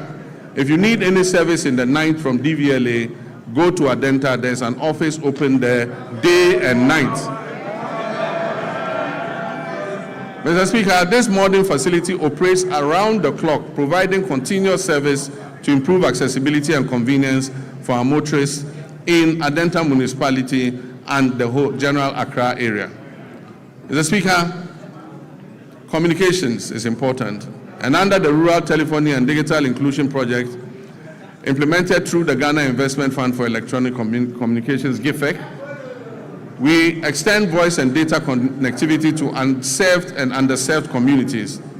We've targeted the construction of 2,016 cell sites all over underserved and unserved communities. 1,561 of these 2,016 cell sites have been constructed, and of this number, 1,144 have been activated. Work is ongoing to activate the remaining 417 sites. Preparations are also well underway to commence construction of the remaining 455 sites. Mr. Speaker, under the School Connectivity Initiative, over 62,000 digital resources have been uploaded to the Ghana Knowledge and Skills Bank, enabling seamless access across multiple devices, from PCs to laptops to tablets and smartphones, for more than 600,000 users, including teachers, students, and researchers. Mr. Speaker, as part of the government's research agenda to ensure Ghanaian youth acquire essential digital skills for the modern global economy, I launched the 1 Million Coders program in March 2025. This initiative aimed to train 1 million Ghanaians in key digital areas, including data analytics, data protection, cybersecurity, the metaverse, and artificial intelligence over 4 years. Phase 1 of the program, that is the pilot phase, saw hundreds of trainees complete their training programs in person across 4 training centers that were established in Accra, Kumasi, Sunyani, and Bolgatanga. Mr. Speaker, phase 2, which will include virtual sessions, is set to commence this year, with expanded training centers and an increased number of beneficiaries. We project that 400,000 young Ghanaians will be trained this year. And this will build up to the numbers approaching 1 million. Mr. Speaker, the fight against corruption has remained a defining priority of my government and represents a central pillar of our commitment to good governance and accountability and the prudent management of public resources. Mr. Speaker, we've made progress through strengthened collaboration among law enforcement agencies, financial intelligence institutions, and prosecutors. These efforts have led to initiation of criminal proceedings and asset forfeiture proceedings against some individuals and entities implicated in financial crimes against the state. But yes, I agree with the sentiments of Ghanaians that we must press harder on this accelerator. As of December 2025, IOCO has recovered more than 600 million Ghana cedis. The office has investigated 462 cases, with 15 currently under prosecution. It has dismantled transnational carjacking syndicates and has recovered 29 luxury vehicles that were stolen. Mr. Speaker, the government remains resolute that corruption will not be tolerated, regardless of status or political affiliation. The Attorney General's office will continue to use both criminal prosecution and non-conviction-based assets recovery mechanisms to ensure that stolen public resources are returned for national development. Mr. Speaker, I understand that a large majority of Ghanaians are impatient to see those who abuse their public trust in office held to account. Mr. Speaker, there were periods when, under military regimes and unconstitutional governments, extrajudicial means could be used to exact retribution against persons perceived as corrupt or who had abused the mandate given to them by the people. Mr. Speaker, this may have appeared as swift justice, but many regrettable excesses were recorded. In 1992, we overwhelmingly adopted the 1992 Constitution to accept governance by the rule of law. On 7th January, when I swore the oath of office before the people of Ghana, I swore to uphold the 1992 Constitution. I may be as impatient as everyone else to see justice done, but painstaking investigations must be conducted. Dockets must be prepared, charges must be filed, and the accused must have their day in court, including appealing, even on the smallest point of law, to higher courts. This process is necessary to protect us all against abuse or ill treatment of citizens, and to ensure that only those guilty of offenses against the state are punished. As President Mills of blessed memory said, he said, and I quote, "The wheels of justice grind slowly, but they grind exceedingly fine." Mr. Speaker, let me reassert my determination to uphold the accountability of public office holders to the people of Ghana. We have laid the Public Officers Code of Conduct Bill before Parliament. This bill codifies the conduct of public officers and makes breaches thereof punishable. I wish at this juncture to thank His Lordship, the Chief Justice, for establishing additional specialized high courts to address breaches identified in the Auditor General's report. Mr. Speaker, the Constitution review process was conducted in a transparent and consultative manner, drawing on input from constitutional experts, civil society organizations, traditional authorities, religious leaders, political parties, and the general public. The review committee has submitted its comprehensive report containing detailed proposals to amend the Constitution to address identified weaknesses and make it more welfare enhancing. Mr. Speaker, the Attorney General's Office is working closely with relevant stakeholders to translate the recommendations into implementable legal and constitutional proposals, which will be presented to this August House in accordance with constitutional procedures. Mr. Speaker, illegal mining continues to pose a grave threat to our environment, water bodies, public health, and national security. Mr. Speaker, prosecution of persons engaged in illegal mining has been intensified, with a renewed focus on dismantling organized criminal networks behind galamsey operations, rather than targeting only the little fish, low-level offenders. Mr. Speaker, in all these galamsey operations, there are big fish who never get caught. Mr. Speaker, in total, over 114 case dockets involving hundreds of accused persons are pending in various courts across the country, particularly in towns and villages that are prone to illegal mining. Specialized prosecutorial teams have been deployed to fast-track illegal mining cases, ensure the effective presentation of evidence, and pursue the confiscation and forfeiture of equipment and proceeds used in or derived from illegal mining. Mr. Speaker, when it comes to gender and social protection, my government will continue to ensure gender equality and equity, promote the welfare and protection of children's rights, and empower the vulnerable, the aged, and persons with disability for sustainable national development.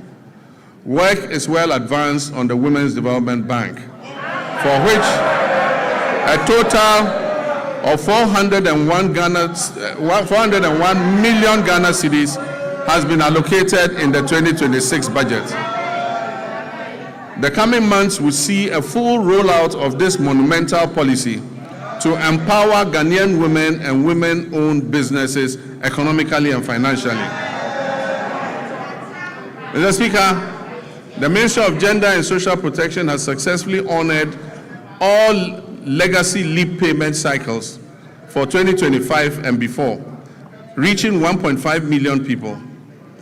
It has also ensured the full implementation of the Ghana School Feeding Program in over 12,000 public schools across all 261 districts of this country.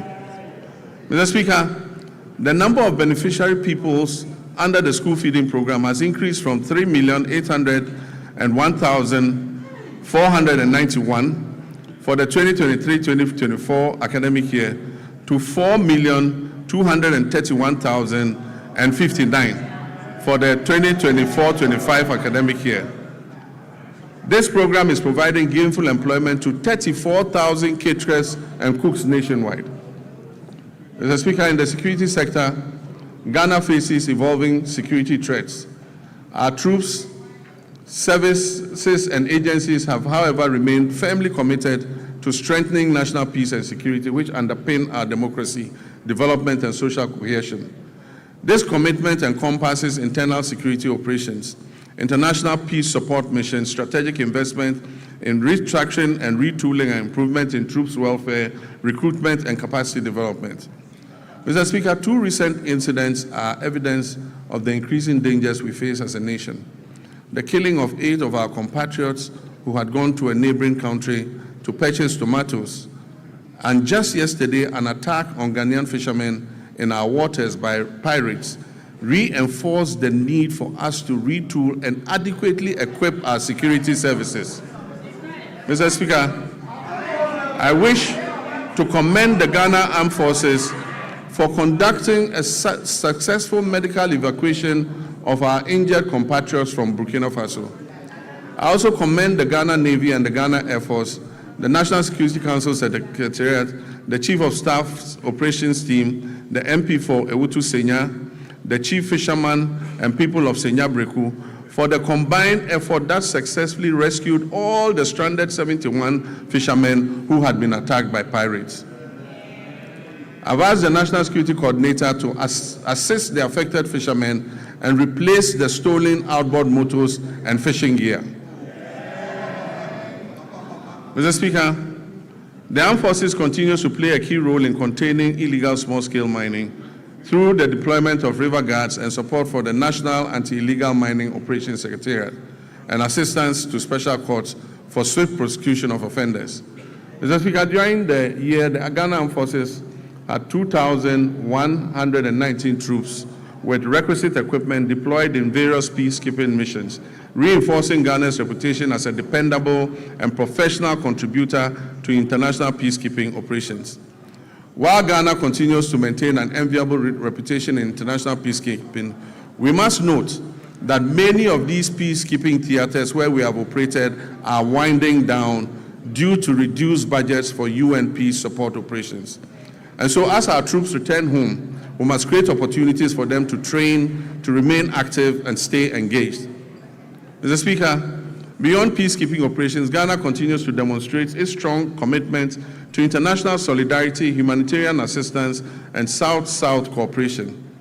In December 2025, the Ministry of Foreign Affairs, in conjunction with the Ministry of Defense, deployed 54 personnel from our 14 Engineers Brigade to Jamaica to support that country with national reconstruction efforts following the devastation that was caused by Hurricane Melissa, which claimed over 40 lives. In recognition of the scale of the recovery effort and the good work our soldiers were doing in reconstructing the houses in Jamaica, government approved a request from the government of Jamaica asking us to extend the mandate of our soldiers there for another 90 days, which we approved. Mr. Speaker, to further improve operational readiness, the government will continue to invest in vital defense infrastructure and retooling. The construction of a forward operating base at Libo, situated along the Western Maritime Corridor, is ongoing. This facility aims to boost maritime surveillance and better protect offshore oil and gas installations. The Northern Border Security Project, initiated to counter terrorism and transnational crime, is advancing decisively. This project constitutes the first line of defense against any infiltration and extremist threats coming from the Sahel, and it would significantly strengthen the surveillance of our northern border.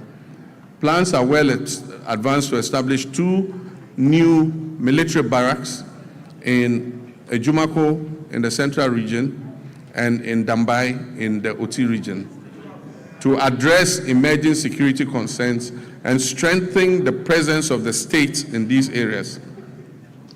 To further support retooling efforts, agreements have been signed to procure and deliver 4 brand new Eurocopter helicopters and 1 jet for the Ghana Air Force, aimed at replacing the aging fleet and modernizing our air capabilities.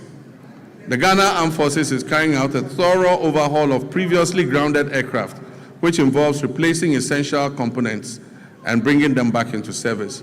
This aims to quickly restore their operational readiness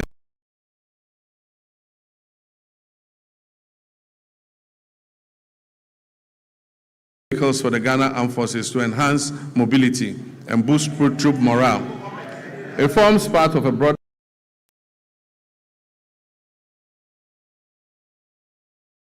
underway to acquire 2 brand new offshore patrol vessels, armored personnel carriers, protective gear, ammunition, vehicles, and strategic drones and advanced communication systems to enhance the operational capability of the Army, Navy, and Air Force. We will also continue to prioritize human capital development within the armed forces. A progressive recruitment drive to increase the strength of the Ghana Armed Forces by 12,000 personnel over 4 years to support expansion and operational demands is ongoing. In line with the government's reset agenda, the recruitment process has been decentralized to regional capitals with selected recruits reporting directly from their regions to training schools, marking a significant shift from the previous Accra-centered system.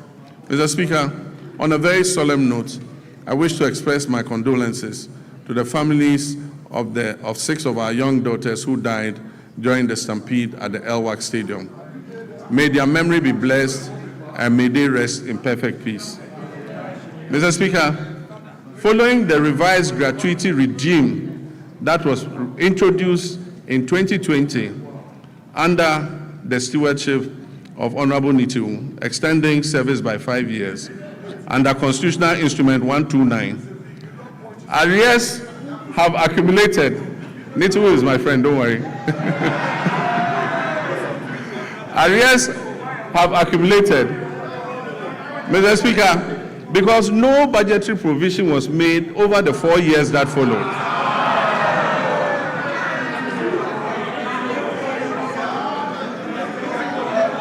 Afenyo, when we all leave politics, I and Nitiwu are going to the same place in the north. You go to Winneba. Don't worry, we are brothers. Mr. Speaker, this has resulted in over 1 billion Ghana cedis owed to approximately 3,000 personnel across all the different ranks. As part of our commitment to fairness and the resolution of long-standing legacy issues, the government will soon commence payments of gratuity arrears under CI 129. Honorable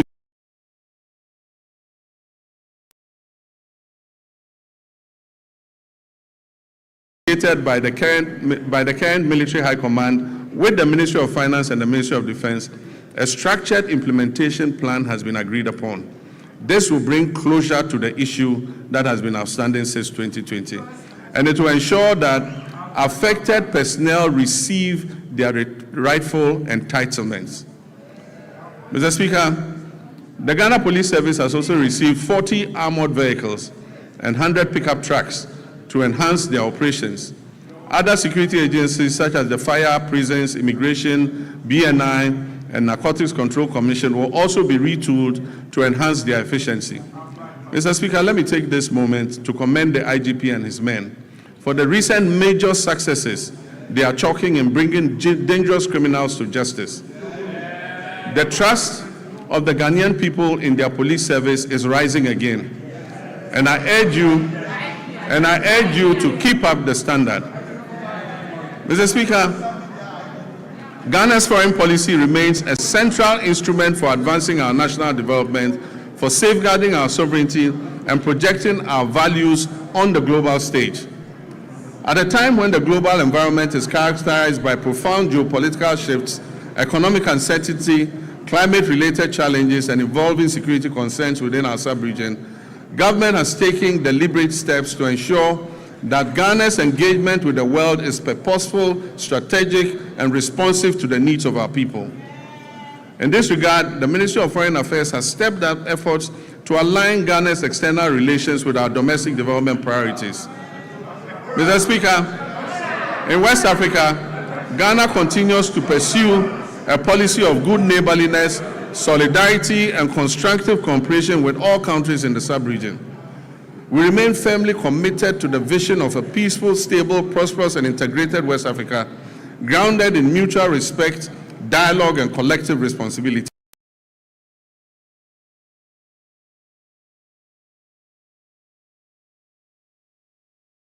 Particularly following their withdrawal from the Economic Community of West African States, ECOWAS. Ghana believes that continued dialogue and cooperation are indispensable to regional stability, and that disengagement only deepens our collective vulnerabilities. At the continental level, Ghana continues to play an active, principled, and forward-looking role in advancing the African Union's strategic priorities. Today, Ghana currently holds the following prestigious positions. We are AU champions on reparations. We are AU champions for African financial institutions. And Ghana is also the AU champion for gender equality and women's empowerment. Mr. Speaker, I'm humbled by my election as the first vice chairperson of the African Union at the 39th ordinary session of the AU Assemblies of Heads of State in Government held recently in Addis Ababa, Ethiopia. Mr. Speaker, it is also gratifying to note that my colleague leaders in West Africa have declared me, John Dramani Mahama,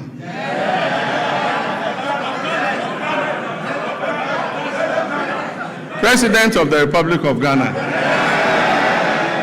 and Commander-in-Chief of the Ghana Opposition. They have declared me unopposed by the grace of God sole candidate for the position of chairperson of the African Union when the rotating chairmanship returns to West Africa in 2027.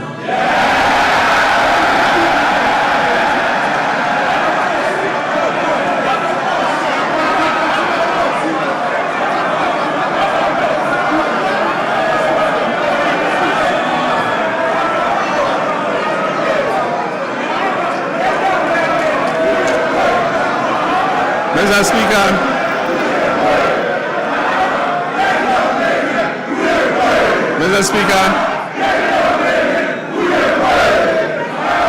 during the 80th session of the United Nations General Assembly, I raised Ghana's voice to call for a comprehensive reset of the United Nations to better reflect the current realities and particularly the role of Africa in global governance and fairness in international financial systems. In line with our multilateral commitments, Ghana announced plans to table a United Nations resolution that recognizes the transatlantic slave trade as the gravest crime against humanity, and promoting an agenda of acknowledgement, reparative justice, and cultural restitution. Mr. Speaker, I'll formally present this resolution, which has been endorsed and adopted by the African Union unanimously, to the UN in March of this year for consideration by the UN General Assembly. Mr. Speaker, passports have never been easier to acquire than under this regime. Mr. Speaker, the Foreign Ministry of Foreign Affairs has established 7 new passport application centers in Upper East, Oti, Ahafo regions, Bono East, Northeast, my own region, Savannah, and the Western North region. Mr. Speaker, with this expansion, all 16 regional capitals now host passport application centers, marking a major milestone in the decentralization of passport services. Mr. Speaker, to address systemic delays, the ministry implemented a 24-hour passport production operation at the head office.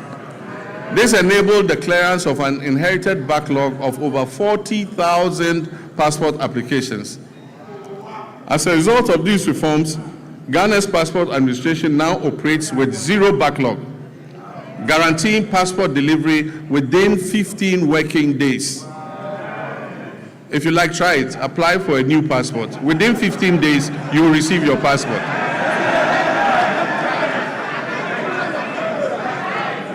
Mr. Speaker, to facilitate travel and boost tourism and ease business mobility, the Ministry of Foreign Affairs implemented a 5-day visa processing service across.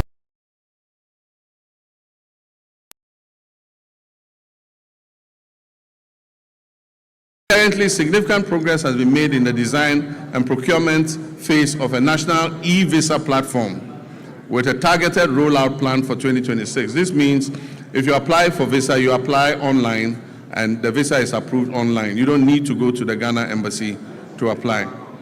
Ghana has also secured new visa waiver agreements with 11 countries to facilitate people-to-people exchange.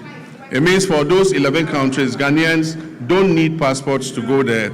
You just jump on the plane and appear there, and they will allow you in. Mr. Speaker, to highlight Ghana's ongoing commitments to international solidarity, we made humanitarian donations to Jamaica, Cuba, Sudan, and Palestine to support disaster relief and conflict-related crises. These donations amounted to millions of cedis and included food, medicine, clothing, cocoa products, blankets, and mattresses, and plastic buckets. Mr. Speaker, I'm also pleased to report that remittances from our relatives abroad, the Ghanaian diaspora, reached a historic high of $7.8 billion in 2025. Mr. Speaker, this is the largest annual inflow ever recorded in Ghana's history. This reflects not only confidence in the Ghanaian economy, but the enduring patriotism of our citizens living and working abroad. Mr. Speaker, these remittances they bring back home support households, they finance education, they build homes, they provide seed money for businesses, and best of all, they stabilize our foreign exchange position. In many respects, our diaspora has become one of the country's most reliable development partners. Without contracts, conditionalities, or fanfare, they are easily one of our most reliable development partners. We must intentionally ensure that citizenship, rather than place of residence, determines one's right to serve the Ghanaian Republic. Ghanaians worldwide who pledge allegiance to this country of theirs and make substantial contributions to its development should not be barred from active participation in public affairs, including the opportunity to hold public office, provided there are appropriate measures to ensure loyalty and accountability. Mr. Speaker, I'm personally in support of the bipartisan bill currently before this House, seeking to address this matter. And it is my hope that it will be passed expeditiously so that our compatriots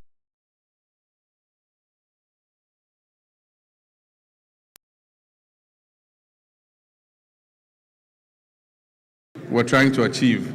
We're implementing many policies to develop our youth capacity and to create as many jobs as possible to address the major unemployment problem.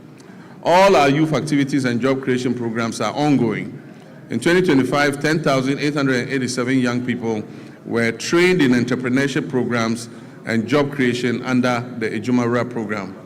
In 2026, an additional 10,000 young people will receive similar support under the program. The National Apprenticeship Program onboarded 14,000 young apprentices during the pilot phase, and they have started receiving their start-up kits after passing out successfully. Training is ongoing across the regions, and when completed, the trainees will be certified by the Commission for TVET to facilitate their access to employment. Mr. Speaker, this year the target for the National Apprenticeship Program has been increased from 10,000 to 100,000 young people, offering many more young people the opportunity to acquire the skills needed for sustainable development. And as I said, when they pass out, they are giving a certificate by TVET to show that they have passed out and have the skill in whatever they learned.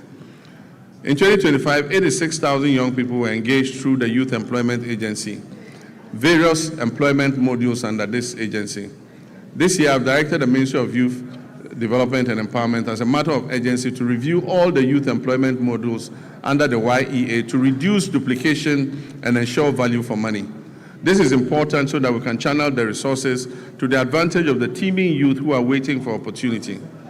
Mr. Speaker, the National Service Authority has signed an MOU with the Ministry of Defense to commence military training for 10,000 national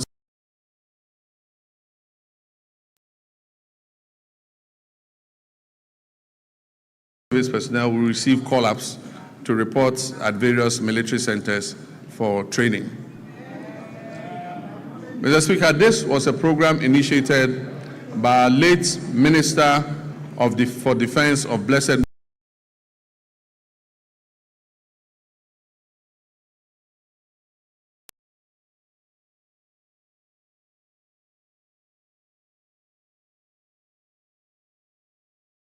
benefit of the personnel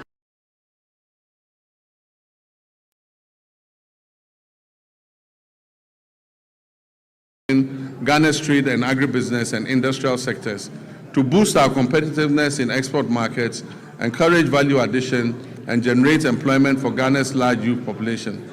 My recent visits with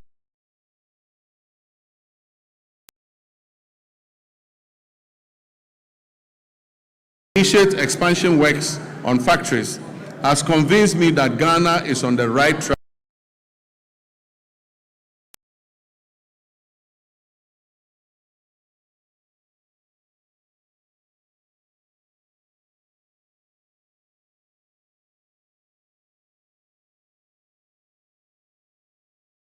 First step, we are collaborating with private sector to establish 3 new garment factories in Eastern Region, Central Region, and Bono East region. This will create an estimated 27,000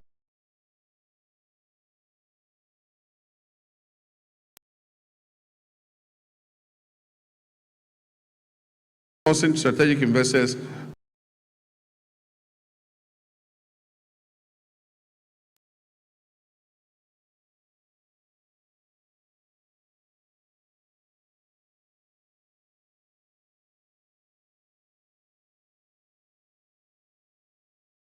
a 27.04% growth in 2025.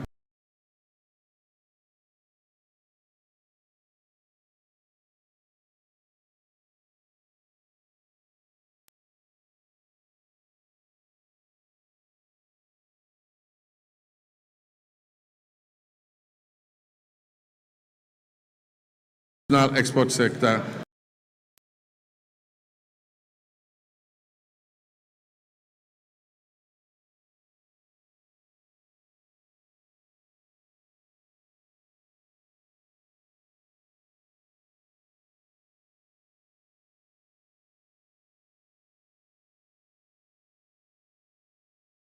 of the overall 33.8% of industry's share of gross domestic product in 2025.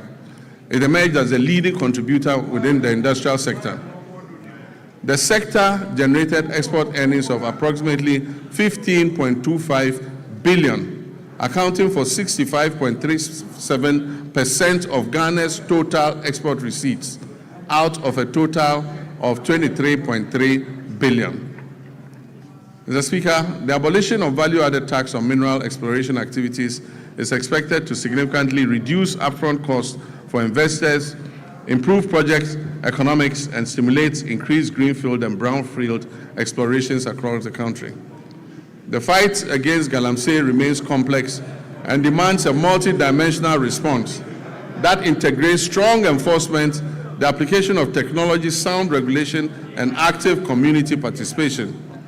The Ministry of Lands and Natural Resources, in collaboration with the Ministry of Transport and Ghana Revenue Authority and the Ministry of Finance, has registered 1,808 pieces of earth-moving equipment at the ports, of which 1,033 have been fitted with trackers and are being tracked.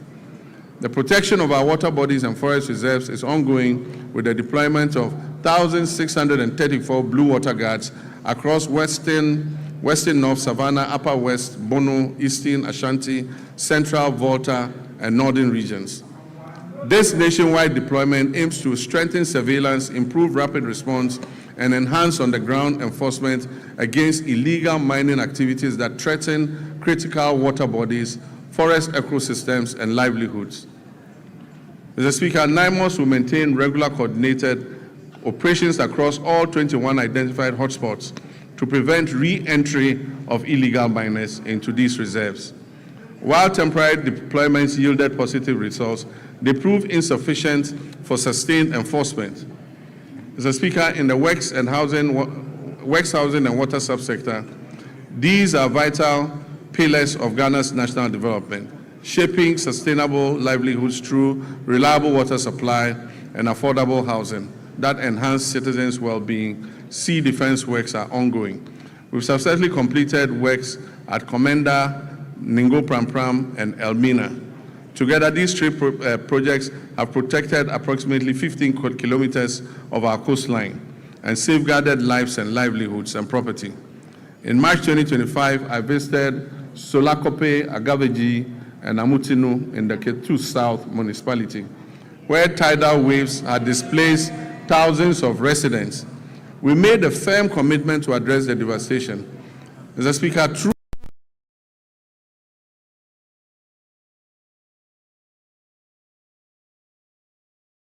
the contract, and in August last year, I officially cut short to commence the project. I'm pleased to inform this House that the project is currently 25% complete, and calm has already been restored along the coastline. Notwithstanding these actions, flooding remains a major infrastructural challenge in the country and a top priority for this government. A task force on flooding is in place and coordinating the national mitigation efforts against flooding. Ghana continues to grapple with housing deficit currently estimated at over 1.8 million units. Some significant strides have been made in the housing sector. In line with government's earlier commitments to complete all ongoing housing initiatives, we have successfully concluded the joint venture arrangements which we inherited for the completion of the Saglemi housing project. The Attorney General is reviewing all related documentation to finalize and commence the project. When these projects are finished, it will increase the number of housing stock available. The TDC in Ghana is also steadily advancing work on 800 housing units under the Akpong Affordable Housing Project at Tema Community 26. To position TDC Ghana as a key player in Ghana's housing industry, I performed a sword cutting ceremony last year for what they call the Oxygen City Housing Project in Whole of all places. That project seeks to address Ghana's housing deficit by developing 1,000 affordable housing units. We've also continued with our resettlement housing efforts for the victims of the Akosombo Dam spillage, with 251 of the planned 1,010 housing units in critical housing zones already under construction. Collectively, these initiatives demonstrate government's continued resolve to expand access to affordable housing, strengthen urban planning, and provide relief to affected communities. Mr. Speaker, renewable water resources are estimated at about 54 billion cubic meters, with over 70% derived from the Volta River, which is shared among 6 riparian nations. We're implementing key interventions to expand and improve water services nationwide. So the following urban water supply projects are at various stages of completion. The Keta Waterworks, the Winchi Water Supply Project, Sekendita Krade Water Supply Project. And I'm happy to announce that Anyako has good, clean drinking water today, and the Community Water and Sanitation Agency will commission the project next week. It will also serve the island community of Seva. We'll begin preparatory work on the Damango and Sunyani water supply expansion projects and seek to finalize all financing arrangements for other water supply projects in Tamale, Yendi, Techiman, and Takwa. Mr. Speaker, the Danish government has allocated grant support to improve water supply services in low-income and high-density areas in Wa and Bolgatanga, aiming to address water challenges and provide relief to vulnerable populations. Mr. Speaker, the following rural water supply projects are ongoing: Asankregwa, Sehiyoso, Duadaso, Kwemandamfa, Goso, Dwabing, Aveime, and Edumbamso. To strictly follow the resetting agenda and secure sufficient funding, the Ministry of Finance has allocated 6.3 billion Ghana cedis to the District Assembly's Common Fund. This amount covers 4 quarters of the 2025 fiscal year, and it has been allocated to all 261 metropolitan, municipal, and district assemblies to execute their activities outlined in the medium-term development plans and annual action plans. Mr. Speaker, out of the amount released, a total of 4.3 billion has been dispersed to all MMDAs. The 4th quarter installment is being processed and will be disbursed soon. Mr. Speaker, all members of this House will agree with me. All members of this House will agree with me that the flow of resources to the district assemblies is unprecedented.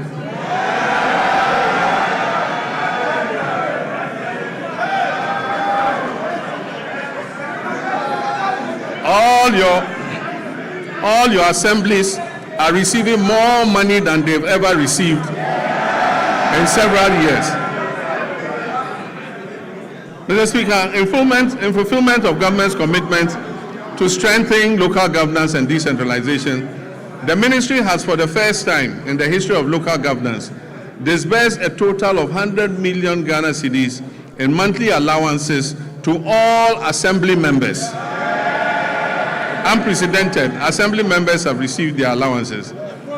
The Ministry of Local Government, Chieftaincy and Religious Affairs has also finalized designs for the new 24-hour economy modern markets to be constructed in all metropolitan, municipal, and district assemblies. Mr. Speaker, Procurement processes are far advanced to commence the construction of these markets.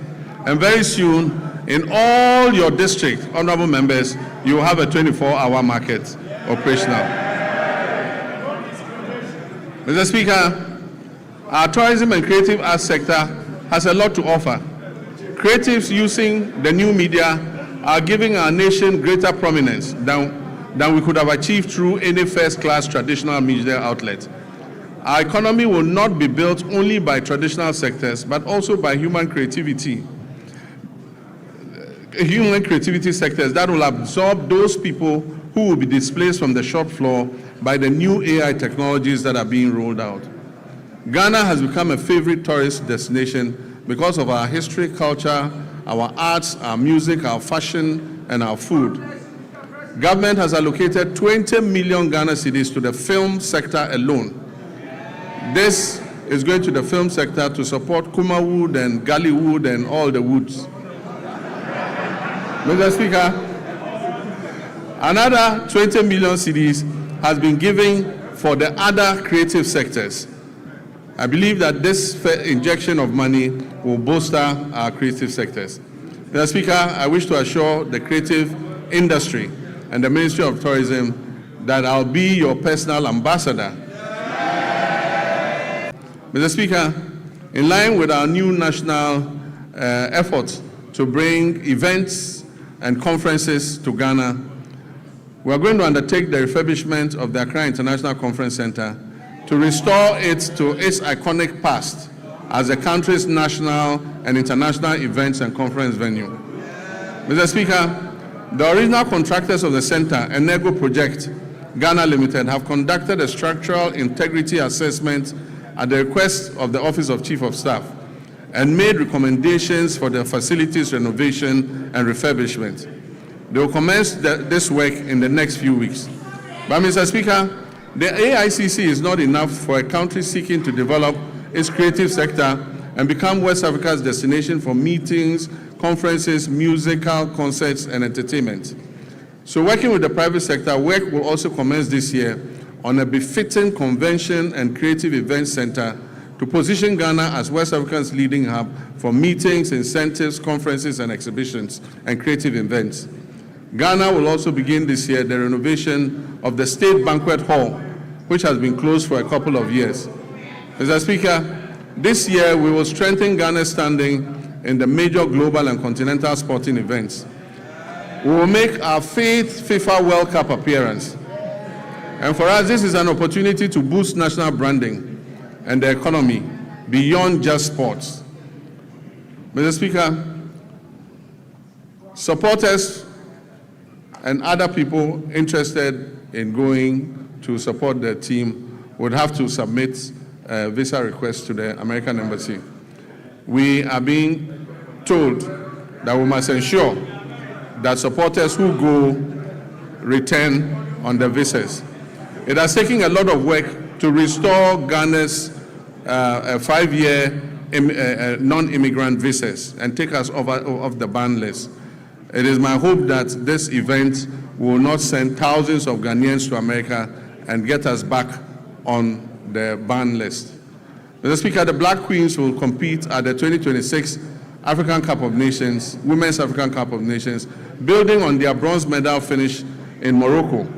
At the youth level, Ghana will participate in the 2026 Youth Olympic Games in Dakar with a multidisciplinary team aimed at strengthening long-term elite pathways.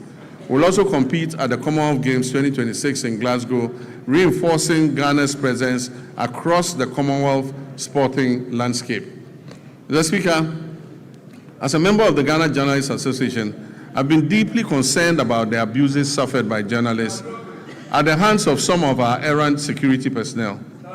I've asked the leadership of the security agencies to take firm action and to reorient their men and women on the need to be accommodating to journalists who are only doing their job of keeping citizens informed. I've also been concerned about the state of our state-owned media, most of which have suffered from historical underfunding and grappling with deteriorating infrastructure and facilities. I recently toured these media houses to learn about their challenges at first hand and we're currently putting together a revitalization plan to leverage their valuable assets and re-inject life into their operations. The reintroduction of the Media Development Fund is also being reconsidered to support the Ghanaian media. Mr. Speaker, as I conclude, during my recent trip to Zambia, we saw what a united Ghana can achieve on the global stage. A simple mislabeling of our culture could have reduced us to a punchline. Instead, we moved with speed and confidence. We corrected the record. We turned what was supposed to be ridicule into reach. We turned confusion into connection. We turned what could have been a negative social media trend into a handshake of friendship with our Zambian brothers and sisters. Mr. Speaker, for most people, that episode was just a fleeting social media frenzy. Yet it served a greater purpose. It showed a nation that understands its brand equity. It showed citizens aligned around a common identity. It showed a country that knows who we are and refuses to be defined by others.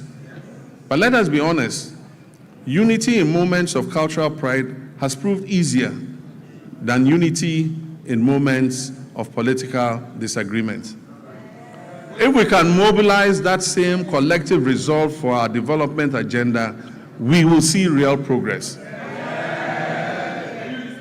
And that mobilization is possible because we are the descendants of a people who united against political subjugation. We resisted economic exploitation and we fought colonial oppression. Mr. Speaker, our pursuit of national development today demands that same unity of purpose. We must reject misrepresentation and distortion that detract from our collective progress. We must guard our development as firmly as we guard our cultural identity. We must act as one people with one purpose. Mr. Speaker, in public life, there is a simple maxim we're all very familiar with, and it says that the buck stops with the president. Mr. Speaker, I not only agree with this. Every day I hold office of president, I live by that statement that the buck stops with me. The ultimate responsibility for the direction of this nation rests with the office that I hold, and I'll never shirk that duty. But nation building is not merely a question of who provides the strategic direction and who bears the final responsibility. It is a long chain of efforts that carries intent into reality, from policy conception to laws enacted, to resources mobilized, to services delivered, to value created on farms, in workshops, in classrooms, in markets, and in enterprises across our land. Mr. Speaker, it is here that the strength of a people reveals itself. It is in the countless acts of competence, integrity, and industry by citizens of every calling whose work turns national purpose into lived reality. Mr. Speaker, while the bulk may stop with me, the work of nation building goes beyond that. Through the labor, enterprise, and civic spirit of millions of Ghanaians whose daily efforts give policy life. Mr. Speaker, I will continue to carry the weight of final accountability. And I ask in equal measure that our citizens bring their full measure of energy, skills, and patriotism to the common task of advancing our country. That is how nations are built. That is how economies grow. No policy can substitute for civic duty. No program can replace the quiet discipline with which millions of Ghanaians sustain their families, serve their communities, and carry this republic forward each day. Mr. Speaker, we are sometimes tempted to judge our nation only by our failures and our difficulties. But the country is not defined solely by its difficulties. It is defined by the choices its people make in response to those difficulties.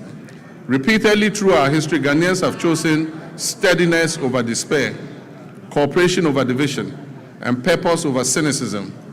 That is the deeper strength on which our future rests. We faced testing moments before, and we have overcome them. We've gone periods of economic strain, transitions that have demanded much from our citizens and our public servants alike. And Mr. Speaker, there's an African proverb that says, however long the night is, the dawn will break. Mr. Speaker, the dawn is breaking for Ghana. The moment we are in requires not only endurance but also action. It reminds us that renewal belongs to those who prepare for the morning while others still speak of and look back at the darkness. For Ghana today, that dawn is not a promise we must recite. It is a reality we must build into our institutions, into our economy, and in the ethics of responsibility we pass on to the next generation. So let us live each day mindful that the Republic is larger than any one political party, any office, any individual. This Republic belongs equally to the farmer, the trader, the teacher, the nurse, the artisan, the entrepreneur, the parliamentarian, and the young citizen, and the elderly retired personnel. Mr. Speaker, each of these people has a stake in our nation, and each one has a duty. Each has a claim on the future we're shaping together. Mr. Speaker, nations endure not because they are spared trial, but because their people refuse to surrender to trial. Ghana has been tested before. We did not surrender. We will not surrender now. And so with gratitude for how far we have come, and with the resolve for the work ahead, I say, Mr. Speaker, the state of our nation is resilient, the state of our nation is renewing, and our nation is firmly in the hands of its people. Our nation is on the brink of takeoff, and so ladies and gentlemen, passengers, fasten your seatbelts. I thank you for your attention.